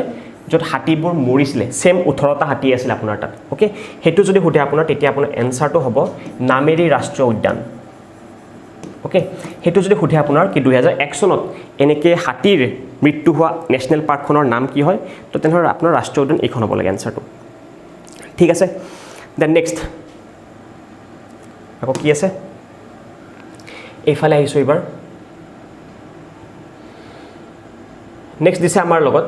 India signed a MOU with Australia in 11th of February Australia লগত MOU directly মোৰ কাৰেণ্ট এফেয়াৰ্ছ কোৱেশ্চন হয় টুৰিজম কোড দেখিছা ইয়াতে টুৰিজম অষ্ট্ৰেলিয়াৰ লগত টুৰিজমৰ বিহাফত MOU সাইন কৰা গৈছিলে in which city did Ramnath Kovind recently Ramnath Kovind ৰাষ্ট্ৰপতি হৈ থকাৰ সময়ত আপোনাৰ তেখেতে এটা কি কৰিছিলে এটা ষ্টোন ফাউণ্ডেশ্যন লে কৰিছিলে বিআৰ আম্বেদকাৰৰ নামৰ এটা আপোনাৰ মেমৰিয়েল চেণ্টাৰ ৰিলিজ কৰিছিলে এইটো আপোনাৰ উত্তৰ প্ৰদেশৰ ৰাজধানী লক্ষ্ণৌত কৰিছিলে নেক্সট কি দিছে আপোনাৰ in which union ministry implements the PM Mudra Yojana নামতে গম পাইছে আপুনি হয়তো এটা আপোনাৰ ডেভেলপমেন্ট কিহৰ ফালৰ পৰা হ'ব ডেভেলপমেন্ট আপোনাৰ ইকোনমিক ফালৰ পৰা হ'ব ততে ফাইনান্স হ'ব লাগে আপোনাৰ লেবাৰ আছে আপোনাৰ সোশ্যাল জাস্টিস আছে হোম এফেয়াৰ্স আছে তো চকু মুজি পিনে এনসাৰটো নামটোৰে গম পাব আপুনি মুদ্ৰা যেহেতু আছে মুদ্ৰা আপোনাৰ ফাইনান্সৰ ফালৰ পৰা হ'ব ঠিক আছে next question sir India has signed to collaborate with which of the following country on the 2030 agenda which focus on the clean and green energy 2030 এজেন্ডাত আপোনাৰ ইন্ডিয়া আৰু USA সাইন কৰিছিলে ওকে এটো কাৰেণ্ট এফেয়াৰ্ছৰ ফালৰ পৰা ইন্ডিয়া সাইন MOU উইথ ডেনমাৰ্কৰ বিহাফত MOU ৰিসেন্টলি আপোনাৰ সাইন কৰিছিলে গভৰ্ণমেন্ট অফ ইণ্ডিয়াৰ ফালৰ পৰা গ্ৰীণ ফিউলছৰ কাৰণে ওকে নেক্সট আছে আপোনাৰ তাত আকৌ এই গোটেই বস্তুবিলাক আপোনাৰ একচুৱেলি কাৰেণ্ট এফেয়াৰ্ছৰ APSC মানে কাৰেণ্ট এফেয়াৰ্ছ ওকে ADR মানে স্টেটিক প্লাস সকলোবোৰ ভাইব্ৰেন্ট বস্তু যিমান আছে সকলোবোৰ চাব লাগিব ADRৰ কাৰণে তো আপুনি প্ৰথমতে ক্যাচ কৰিব জানিব কি বস্তু আহিব কেনেকুৱা কাৰ ফালৰ পৰা মই ইনফে শনিবাৰৰ দিনাখনো ক্লাছত বাৰম্বাৰ কৈ আছো যে কমন পাবা কমন ইভেন মোৰ হোৱাটছআপৰ ষ্টেটাছ দিছিলো মই কি তোমালোকে কোনো কিতাপে নপঢ়িবা ইভেন যদি পাৰা অকল মোৰ পঢ়োৱা বস্তুবিলাক চাই থাকিবা বাৰম্বাৰ সেই কথাখানি মই বাৰম্বাৰ কৈছিলো হয়তো মই টেলিগ্ৰামতো দিছো কি বাৰম্বাৰ কৈছো মই পঢ়োৱা বস্তুবিলাক চাবা মই পঢ়োৱা বস্তু চাবা তো এই বস্তুবিলাক দেখা পাই আছে গোটেইবিলাকে common actually next angel tax খুদিছে এঞ্জেল টেক্স কি বস্তু এঞ্জেল সাপোজ আপুনি স্বাগত আপুনি এটা বিজনেস খুলিছে এতিয়া আপোনাৰ বিজনেছত মই কিয় ইনভেষ্টমেন্ট কৰিম কিন্তু কেতিয়াবা এনেকুৱা টাইপৰ মানুহ আহিছে যে আপোনাৰ বিজনেছৰ আইডিয়াটো বিৰাট ভাল সাপোজ মই কৈছো যে মই এটা স্মাৰ্টৱে গুৱাহাটী বেছি ডাঙৰ কৰিব বিচাৰি আছো স্মাৰ্টৱে গুৱাহাটী ডাঙৰ কৰিবৰ কাৰণে মোৰ তাত পইচা নাই কিন্তু মানুহ এজনে ভাবিছে যে ইয়াৰ কনসেপ্টটো বিৰাট ভাল হয় কিন্তু মোৰ আইডিয়া ইয়াতে দিলে লাভ নহয় কাৰণ মই নাজানো এডুকেশ্যন লাইন কেনেকৈ চলাব লাগে এইটো কুলদীপ ডেকাই জানিব ভালকে তো কুলদীপ ডেকাক চলাব দিছে ওকে কুলদীপ ডেকাক চলাব দিছে কিন্তু মানুহজনে জাস্ট পইচা দিছে তেখেতৰ আইডিয়া নাই তো এনেকুৱা টাইপৰ কেতিয়াবা ফান্ডিং যেতিয়া হয় আপোনাৰ তো সেই ফান্ডিং বিলাক কোৱা যায় এঞ্জেল টেক্স তো তেখেত এজন এঞ্জেলৰ নিচিনা আপোনাৰ কাৰণে পইচা লাগে আপোনাক তো পইচা দি পিনে যাব বাকি আপুনি মাথা লগাই পিনে ম্যানেজমেন্ট কেনেকৈ কাম কৰিব লাগে সকলোবোৰ আপোনাৰ আইডিয়া তেখেতে কিয় পইচা দিলে এতিয়া তেখেতে আপোনাৰ পৰা প্ৰফিট যেতিয়া হ'ব ইন্ডাষ্ট্ৰিটো বা কোম্পানীটোৰ ফালৰ পৰা সেই ইন্ডাষ্ট্ৰি বা কোম্পানীৰ প্ৰফিটৰ মাৰ্জিন তেখেতে বিচাৰিব তেতিয়া তো সেইটো হয় এঞ্জেল টেক্স বুজি পালে তো a type of capital gains imposed when startups receive কিবা কি বুজি পাই গল সাকে আচ্ছা next we often here the term CTC আপুনি আজি এবছৰ ভিতৰত 5টা এক্সাম যদি ভালকে চাই সেই 5টা এক্সামৰ প্ৰত্যেকখন পেপাৰতে 3খন পেপাৰ কমসম পাই যাব CTC মানে কি হয় CTC আপোনাৰ এটা প্ৰসেস হয় যেতিয়া আপোনাৰ চাহৰ উৎপাদন কেনেকৈ কৰিব পাৰি ইন্ডাষ্ট্ৰি ফালৰ পৰা তো আমাৰ চাহৰ উৎপাদন কৰাৰ যেটো প্ৰসেসৰ নাম হয় CTC বুলি কোৱা যায় crush tear and curl okay crush tear and curl এটো হয় আপোনাৰ এনসাৰটো next department of active policy আপোনাৰ কেতিয়া কোনে খুলিছিলে সুধিছে ডেফিনেটলি এটো তো এক্টিভ পলিসি আপোনাৰ সেটআপ কৰা হৈছিল সৰ্বানন্দ সোণোৱালৰ ফালৰ পৰা আৰু এই এক্টিভ পলিসি কেতিয়া খুলিছিলে সুধিছে আপোনাৰ 2017 ত আপোনাৰ খুলিছিলে এক্টিভ পলিসি অ'কে ছাৰ ধুনীয়াকৈ বুজি পালে গোটেইকেইটা বস্তু এক্ট ইষ্ট পলিচি কেতিয়া খোলা গৈছিলে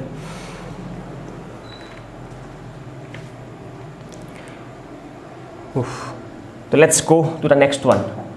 ভাগৰো লাগিছে বহুত বাট পঢ়াবও লাগে আজি এমাহৰ পিছত ভিডিঅ' দি আছোঁ একচুৱেলি সেইটোৰ কাৰণে the two UNESCO world heritage site in Assam আছামৰ বিহাফত ইউনেস্কো ৱৰ্ল্ড হেৰিটেজ চাইট তো দুখনেই আছে আমাৰ তাত এখন আপোনাৰ কাজিৰঙা আৰু এখন আপোনাৰ মানস আৰু নৰ্থ ইষ্টৰ বিহাফত সুধিলে তিনিখন আছে আপোনাৰ তাত অ'কে কোন দুখন আমাৰ দুখনটো গম পালেই আপুনি নৰ্থ ইষ্টত তিনিখন আছে আপোনাৰ ৱৰ্ল্ড হেৰিটেজ চাইট আৰু এখন ক'ত আছে ছাৰ ছিকিমত আছে কি হয় কাঞ্চনজংঘা নেশ্যনেল পাৰ্ক এইখন হয় আপোনাৰ এখন ৱৰ্ল্ড হেৰিটেজ চাইট আৰু ভাৰতবৰ্ষৰ একমাত্ৰ এখন আপুনি কালচাৰেলৰ ফালৰ পৰাও দেখিব এখন ৱৰ্ল্ড হেৰিটেজ চাইট কাঞ্চনজংঘা নেশ্যনেল পাৰ্কখন হয় আপোনাৰ এখন মিক্সড হেৰিটেজ চাইট ভাৰতবৰ্ষৰ একমাত্ৰ এখন মিক্সড হেৰিটেজ চাইট কাঞ্চনজংঘা নেশ্যনেল পাৰ্ক আমাৰ নৰ্থ ইষ্টৰ ফালৰ পৰাই আপুনি দেখিলে তো অসমৰ বিহাফত সুধিছে যিহেতু দুখন নৰ্থ ইষ্টৰ সুধিলে তিনিখন হ'লে আপোনাৰ answer next which among the following is a state tree of Assam এইটো ক্লাছ 1 ল'ৰা ছোৱালীয়ে ক'ব এইটো answer national education policy 2020 approve কৰা গৈছিলে আপোনাৰ আৰু এইটো এপ্ৰুভ কৰাৰ পিছত কোনটো বস্তু আঁতৰাই দিছে তাৰমানে নেশ্যনেল এডুকেশ্যন পলিচি 2020খন অহাৰ পিছত 1986ৰ এডুকেশ্যন পলিচি আপোনাৰ আঁতৰাই দিয়া গৈছে এতিয়া এইটো ৰিপ্লেচ হৈ গৈছে আপোনাৰ এতিয়া বৰ্তমান 2020ৰ এডুকেশ্যন পলিচি অহাৰ পিছৰ পৰা অ'কে ঠিক আছে সুন্দৰ নেক্সট কি দিছে আপোনাৰ তাত next question Okay, as a great patron of Shakta Hinduism, an Ahom king built the Umananda temple. Umananda temple আপোনাৰ বিল কৰিছে কোনে তো এইটো গদাধৰ সিংহই বিল কৰিছে সেই পাহাৰখনৰ নাম ব্ৰিটিছবিলাকে পিকক আইলেণ্ড বুলি কৈছিলে আৰু নৰ্মেলি আমি ফাছমাচল পাহাৰ বুলিও জানো উমানন্দ পাহাৰখনক ফাছমাচল হিল আৰু এইটো বনাইছিলে আপোনাৰ উমানন্দ মন্দিৰটো গদাধৰ সিংহই বনাইছিলে অ'কে ইয়াৰটো দেখা পাইছে এইটো 1694ত ঠিক আছে Next আছে আপোনাৰ তাত Sao Suhumung was the first Ahom king to adopt a Hindu title indicating a move towards an inclusive polity which Hindu name did he take তো Sorgonarayan was the first Hindu name adopted by Suhumung তাৰে পিছতে সকলোবোৰ ৰজাই Sorgonarayan টাইটেলটো লোৱা start কৰিছিলে লগতে আপুনি বৰপাত্ৰ গোহাঁই নামৰ এইটো টাইটেলো টাইটেল নহয় বেছিকলি এটা পোষ্ট বৰপাত্ৰ গোহাঁই তো বৰপাত্ৰ গোহাঁই নামৰ পোষ্টটো আপোনাৰ Suhumungয়ে খুলিছিলে আৰু তেখেতৰ ষ্টেপ ব্ৰাদাৰ তেখেতৰ নাম আছিল কনসেং তো তেখেতৰ কাৰণে এই পোষ্টটো ক্ৰিয়েট কৰি দিছিলে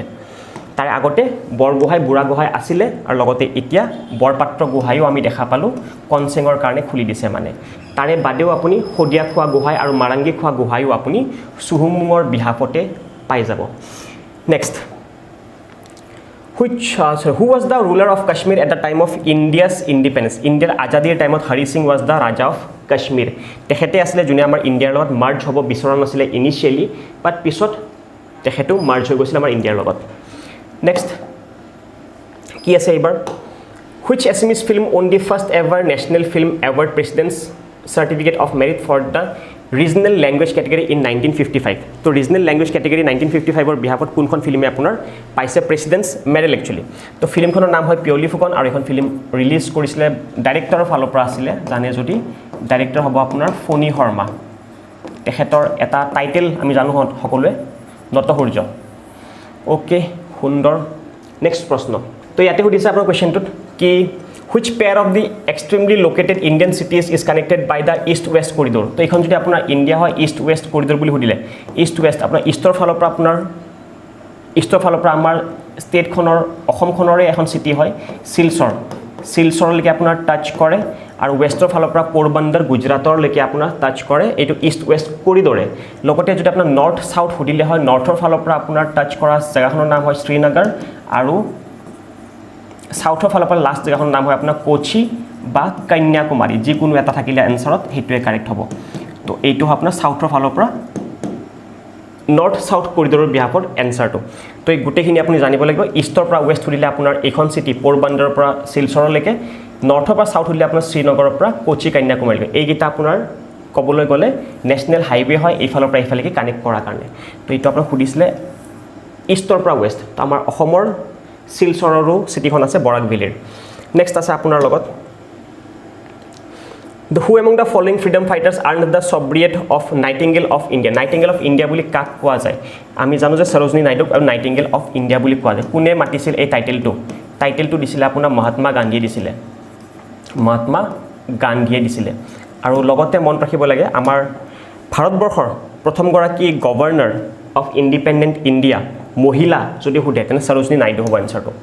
ভাৰতবৰ্ষৰ প্ৰথমগৰাকী মহিলা governor of independent India Sarojini Naidu is the answer okay the novel Kaziranga Trail was written by Kaziranga Trail কোনে লিখিছিলে অৰূপ কুমাৰ দত্তই লিখিছিলে সুন্দৰ কিতাপ হয় এখন আপোনাৰ তেখেতৰ ফালৰ পৰা আছিলে নেক্সট আছে আমাৰ লগত The terracotta industry in Assam has developed in terracotta বুলি সুধিলে Dhubri is the answer terracotta বিয়াফত যদি কোৱেশ্চন কিটাবা সুধে আপোনাক সদায় এনসাৰটো ধুবুৰী হ'ব আপোনাৰ কাৰণে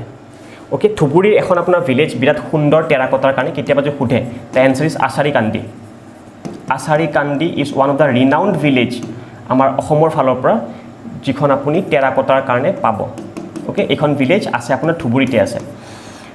terracotta মানে Asari Kandi ভিলেজ ওকে ঠিক আছে নেক্সট আপোনাৰ ফাইন্ড দ্য কাৰেক্ট ট্যাগ আচ্ছা এটা ইংলিশৰ কোৱেশ্চন হয় কাৰেক্ট ট্যাগ ওলাব লাগে আপোনাৰ কাৰেক্ট ট্যাগ এটো আপোনাৰ হি ষ্টিল ওয়াচিং তো এটো পজিটিভত আছে নেগেটিভ আছে আপোনাৰ ঠিক আছে বাট এই চাইলে আপোনাৰ এজেন্ট হলে হয় এজেন্ট হি হলে হয় এটো এজেন্ট নাই ওয়াজ নট এ দিয়া আছে আৰু নট এনেকে লিখিব নালাগে কোৱেশ্চন ট্যাগত কেতিয়াও তো তাৰ এটো ফুল এনে হৈ গল you do go to school don't you হলে হয় হয় ডোন্ট ইউ তো স্যার এটো এনসারটো আরএন্ট লিখা আছে নহব let us go for a walk তো আস থাকিলে লেট আস থাকিলে সদায় আপোনাৰ শ্যালেৰে স্টাৰ্ট হয় আৰু যদি গ্ৰুপ অফ পারসনস দিয়া আছে তেনে উই হ'ব লাগে let him go for a walk সুধিলে তো তেনে হলে উইল হিম এসাও যদি সুধিলে এনেকৈ হয় let him go for a movie এনেকৈ যদি হতে হয় আকৌ তো তেতিয়া আপোনাৰ এনসাৰ কি হলে let him go for a movie তো তেনে হলে আপোনাৰ হলে হয় উইল ইউ ঠিক আছে এনেকুৱা আহিলে আপোনাৰ এনসাৰ তেতিয়া উইল ইউ হিম বা হার থাকিলে ইউ আহিব বা যদি আস থাকে তেনে হলে উই আহিব ঠিক আছে তো শ্যাল উই এনসারটো কারেক্ট ঠিক আছে তো অপশন নম্বৰ সি আহিব লাগে এনসারটো ঠিক আছে next who is known as the Indian Napoleon কাক কমে সমুদ্ৰগুপ্তক আপোনাৰ ইণ্ডিয়ান নেপোলিয়ন বুলি কোৱা যায় ওকে ইণ্ডিয়ান নেপোলিয়ন বুলি কোৱা যায় আৰু লগতে মন ৰাখিব লাগে আমাৰ ইণ্ডিয়াৰ কোনজন ৰজাক কোৱা যায় কোনজন ৰজা আপোনাৰ লিউট বা ভিনা লিউট বুজি পায় নাই ভিনা সৰস্বতী যেটো আপোনাৰ বাদ্যযন্ত্ৰ লয় হেতু ভিনা বুলি কোৱা যায় তো ভিনাটোৰে ইংলিছৰ নাম হয় আপোনাৰ লিউট তো কোন গৰাকী ৰজাই ব্যৱহাৰ বা ফটোত আপুনি দেখা পাব যদি তো তেতিয়া মানে সমুদ্ৰগুপ্ত সদায় আপুনি লিউট ধৰি থকা বা ভিনা ধৰি থকা দেখা পাব আপুনি তো এইটো আপুনি মন ৰাখিব লাগে and one of the powerful raja of the Gupta empire ঠিক আছে নেক্সট কি দিছে আপোনাৰ in the Indian constitution The concept of welfare state is described in the welfare state concept code থাকিব তোমাৰ তাত directive principles of state policy পঢ়িবলৈ হলে article number 36 ৰ পৰা 51 লৈকে পঢ়িব লাগিব directive principles for state policy কাৰণে next খতম আইছো ইফালে এবাৰ কি দিছে ইয়াতে which of the following amendments of the Indian constitution deals with the issue of strengthening the panchayati raj institutions panchayati raj ব্যৱস্থাৰ কাৰণে কোনটো amendment 73rd amendment sir চকুমুজি 73rd amendment বাকি 42nd amendment মই অলৰেডি তোমাক কৈ দিলুৱে সাকে কি 42nd amendment ইম্পৰ্টেন্ট কেতিয়া হয় যেতিয়া আমাৰ মিনি কনষ্টিটিউশন বুলি খুদে বা যদি আপোনাক খুদে কি কোনটো amendmentৰ কাৰণে আমাৰ প্ৰিএম্বল চেঞ্জ হৈছিলে তো এইটো 42nd amendment তাৰে বাদে বহুত বস্তু আছে পঢ়াবৰ কাৰণে বাট এটা ভিডিওত দিগদাৰ হৈ যায় 1976 এইটো আছিলে 44th amendment 1978 এইটো মই তোমাক কৈছিলো ৰাইট টু প্ৰপাৰ্টিৰ বিহাফত 73rd amendment টু পঞ্চায়তৰ বিহাফত দেন আকৌ 74 যদি হুদিলে হয় এটো তোমাৰ আসলে মিউনিসিপালিটিৰ কাৰণে গাঁৱৰ কাৰণে যদি আপোনাৰ 73rd এৰে পঞ্চায়ত চহৰৰ কাৰণে 74th amendment এৰে মিউনিসিপালিটি দেন 86 নম্বৰ amendment কিয় ইম্পৰ্টেন্ট যেতিয়া আমাক জানো যে ফান্ডামেন্টাল ডিউটি আমাৰ ফান্ডামেন্টাল ডিউটি আপোনাৰ আহিছে by the 42nd amendment fundamental duty আহিছিল এটো এটা ইম্পৰ্টেন্ট আপোনাৰ এটোটো ইম্পৰ্টেন্ট হয় প্ৰিএম্বল চেঞ্জৰ কাৰণে বাকি 42nd amendment এৰ আপোনাৰ ফান্ডামেন্টাল ডিউটিও আহিছিল টোটাল আপোনাৰ 11টা ফান্ডামেন্টাল ডিউটি আছে বৰ্তমান তাৰে পৰা 10টা ফান্ডামেন্টাল ডিউটি আপোনাৰ 42nd amendment এৰ আহিছে আৰু এটা ফান্ডামেন্টাল ডিউটি আহিছে আপোনাৰ 86 নম্বৰ amendment এৰ হেতু কথা মই ইফালে কৈছো তো 86 নম্বৰ amendment এৰ আপোনাৰ এটা ফান্ডামেন্টাল ডিউটিও ইনকৰ্পোৰেট হৈছিল হেতু আপোনাৰ ইয়াতে তেতিয়াহে এনসাৰটো হলে হয় বাট এতিয়া এইটো এনসাৰ নহয় কিন্তু আপোনাক যেহেতু খুদিছে পঞ্চায়ত ৰাজ ব্যৱস্থাৰ বিহাফত কোৱেশ্চনটো ওকে নেক্সট ইজ পূৰ্ণ স্বৰাজ ৰেজুলেশ্যন তোমাৰ 1929 ৰ যেটো সেশন হৈছিল এটো হৈছিল আপোনাৰ লাহোৰত য'ত প্ৰেসিডেন্ট আছিল আপোনাৰ জৱাহৰলাল নেহৰু আছিল আপোনাৰ প্ৰেসিডেন্ট আৰু তাতে ডিসাইড কৰা হৈছিল পূৰ্ণ স্বৰাজ বা কমপ্লিট ইণ্ডিপেণ্ডেন্সৰ কাৰণে আৰু কৈছিল যে আহিবলগীয়া যেটো 26 জানুৱাৰী আছে 26 জানুৱাৰী 1930 আমি কমপ্লিট ইণ্ডিপেণ্ডেন্স ডে বুলি সেলিব্ৰেট কৰিম যেহেতু 26 জানুৱাৰী 1930 আমাৰ সেলিব্ৰেট কৰা নহলে ইণ্ডিপেণ্ডেন্স ডে হিচাপে সেই কাৰণে আমি 1950 ত 26 জানুৱাৰী দেখি চাগে 26 নৱেম্বৰ 1949 আমাৰ সংবিধানখন ইমপ্লিমেন্ট হোৱাৰ পিছতো আমি 26 জানুৱাৰী 1950 ত কিয় কেম ইনটু ইফেক্ট হল 2 মাহ ৰখিলে এটো কাৰণ এইটো এটা ইম্পৰ্টেন্ট ডে আছিল যেটো ইম্পৰ্টেন্ট ডে এটা সময়ত ফুলফিল নহল তো এটো কাৰণে 26 জানুৱাৰী 1950 ৰ সেই ডেটটো কাৰণে ৰখিব লগা হল আৰু সংবিধানখন বলবৎ এই পাৰ্টিকুলাৰ দিনটোত কৰিল কাৰণ ৰিপাব্লিক ডে এটা ইম্পৰ্টেন্ট ডেও হ'ব তোমাৰ এতিয়া যেহেতু আমি জানো যে ইণ্ডিপেণ্ডেন্স ডেটো ব্ৰিটিছে নিজৰ ইচ্ছামতে গুছি গল 26 জানুৱাৰীটো গুছি নগল তো এইটো ডেটো এনে বেকাৰ গুছি যোৱাত কৈ তো এইকান তেলিয়ে ভাবিলে যে 26 জানুৱাৰী তেনহলে আমি ইম্পৰ্টেন্ট ডে কৰিবৰ কাৰণে আমি কমসম ৰিপাব্লিক ডে হিচাপে সেলিব্ৰেট কৰিব পাৰিম তো দো এইটো আপোনাৰ বলবৎ হৈও গৈছিলে বলবৎ মানে ৰেডি হৈ যোৱাৰ পিছত 2 মাহ ৰখি পিনে 26 জানুৱাৰী 1950 ত আপোনাৰ সংবিধানখন ইমপ্লিমেন্ট কৰি দিছিলে বুজি পাইছে এই ডেটটোৰে ইম্পৰ্টেন্ট হয় যে এইটো আপোনাৰ 1929 তেলিয়ে প্ৰতিজ্ঞা কৰিছিলে আহি থকা 26 জানুৱাৰী 1930 ত আমাৰ হ'ব পূৰ্ণ Swaraj day next The fundamental duties were incorporated in the constitution. Fundamental duties কোনে ইনকৰ্পৰেট কৰিছিলে স্বৰণ কমিটিয়ে ডাইৰেক্টলি পঢ়াইছো এখবাৰ মানে পঢ়াইছো মই মোৰ ক্লাছত স্বৰণ সিং কমিটিয়ে কৰিছিলে আৰু বাকি স্বৰণ সিং কমিটিয়ে কিছুমান ৰিকমেন্ডেশনছ আৰু আছিলে কিন্তু হেইগিটা আপোনাৰ বলবৎ নহল যেনেকৈ তেখেতে কৈছিলে যে ফান্ডামেন্টাল ডিউটিজ আপোনাৰ এনফোৰ্সেবল হ'ব লাগে যদি কোনোবাই পালন নকৰে এৰেষ্ট হ'বলে তাৰ মানে লগতে কৈছিল যে ইলেকশ্যনত আমি যে ভোটিং কৰিবৰ কাৰণে যাওঁ হেইটো ফান্ডামেন্টাল ডিউটি হ'ব লাগিছিল বাট হেইবোৰ ফান্ডামেন্টাল ডিউটিটো নহল আপোনাৰ বৰ্তমান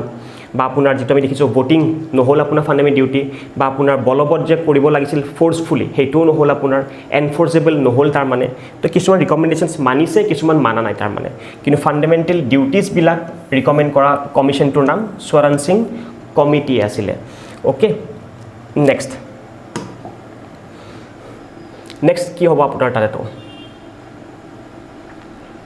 who among the following was elected as the president of India unopposed মানে এটা যেনেকৈ আপুনি দেখিছে চাগে এজন ৰাষ্ট্ৰপতিৰ এগেইনষ্টত এজন ৰাষ্ট্ৰপতি আৰু আছে দুজনৰ মাজত কোনোবা এজন হে জিকিলে আপোনাৰ এবাৰ হয় না যেনেকৈ প্ৰেসিডেন্ট এবাৰ জিকিলে আপোনাৰ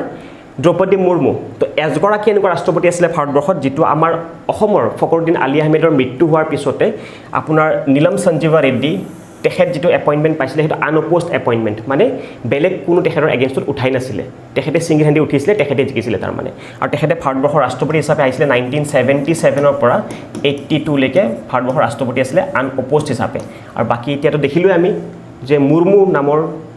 মহিলাগৰাকী আমাৰ ৰাষ্ট্ৰপতি যিগৰাকী এতিয়া তেখেত হয় 15 নম্বৰ আৰু নীলম সঞ্জীৱা ৰেড্ডি আছিল আপোনাৰ তেতিয়াৰ টাইমৰ 7 নম্বৰ ৰাষ্ট্ৰপতি আমাৰ ভাৰতবৰ্ষৰ ওকে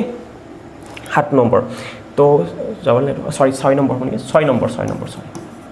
নম্বৰ নেক্সট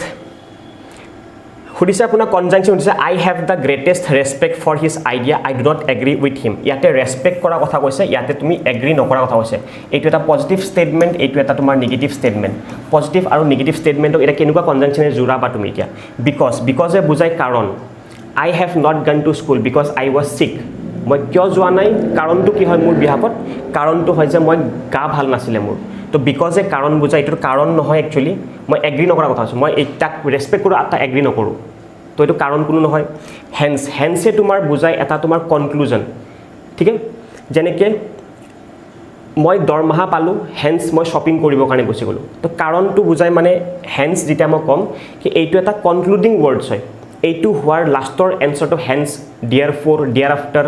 সো এনেকুৱা টাইপৰ ওয়াৰ্ডে কনক্লুজন ওয়াৰ্ড বুজায় তো কনক্লুজন হোৱা নাই সিন্স বুজায় আপোনাৰ কিবা এটা সময় লিমিটৰ বিহাফত it has been raining since morning তো সময় বিহাফত বুজালে সিন্স অলদো কেতিয়া বুজাব যেতিয়া পজিটিভ নেগেটিভৰ মাজত ঠিক আছে মোৰ গা ভাল নাছিল তথাপিও মই কিবা বেলেগ বস্তু খাই দিলো তো দ্যাট ইজ অলদো তো অলদো হ'ব লাগে আপোনাৰ পজিটিভ নেগেটিভৰ মাজৰ ষ্টেটমেন্টৰ বিহাফত যদি বহাব লাগে আচ্ছা নেক্সট আপোনাৰ Sarthebari of Assam is famous for Sarthebari আপোনাৰ কিহৰ কাৰণে ফেমাস সৰ্থেবাৰী আপোনাৰ বেল মেটেলৰ কাৰণে ফেমাস তো everyone knows the answer Sarthebari bell metal famous বাকি পটৰি আছে মাস্ক আছে টি গাৰ্ডেন আছে টি গাৰ্ডেনৰ কাৰণে ডিব্ৰুগড় ফেমাস আৰু মাস্কৰ কাৰণে আপুনি সত্ৰ আমাৰ সত্ৰৰ ফালৰ পৰা আপুনি মাস্ক দেখা পাব আৰু সেই সত্ৰৰ ফালৰ পৰা হয়তো মাস্কবোৰ প্ৰত্যেকবাৰ ৰাস পূৰ্ণিমাৰ টাইমত দেখিব চাগে তো এই সকলোবোৰ আছিলে গাইজ মোৰ ফালৰ পৰা সলিউশনছ হোপ গোটেইকেইটা কুৱেশ্যনটো ধুনীয়াকৈ বুজি পাইছে লগতে গোটেইকেইটা কুৱেশ্যনৰ বিহাফৰ যিবিলাক এক্সট্ৰা মই পইণ্টছবোৰ কৈছিলোঁ কাইণ্ডলি যেন সেইখিনি বস্তু মনত ৰাখে আৰু আগন্তুক যিটো এডিআৰৰ এক্সামছ আহিব তাৰে কাৰণে যদি সুন্দৰকৈ প্ৰস্তুতি কৰি পিনে সেই এক্সামটো দিবৰ কাৰণে যায় অকল MCQৰ ওপৰত ফ'কাছ কৰি থাকিলে দেখিছে চাগে যে MCQ অকল এটা কুৱেশ্যন ছল্ভ কৰাই যদি আপুনি বুজি পায় 100টাৰ পৰা 1000টা কুৱেশ্যন ছল্ভ হয় তো এইটো সুন্দৰ এটা কথাৰে আজিকালি মাগিছোঁ বিদায় জয় আই অসম ভালদৰে পঢ়িব আৰু 28 আগষ্ট ফালি পিনে আহিব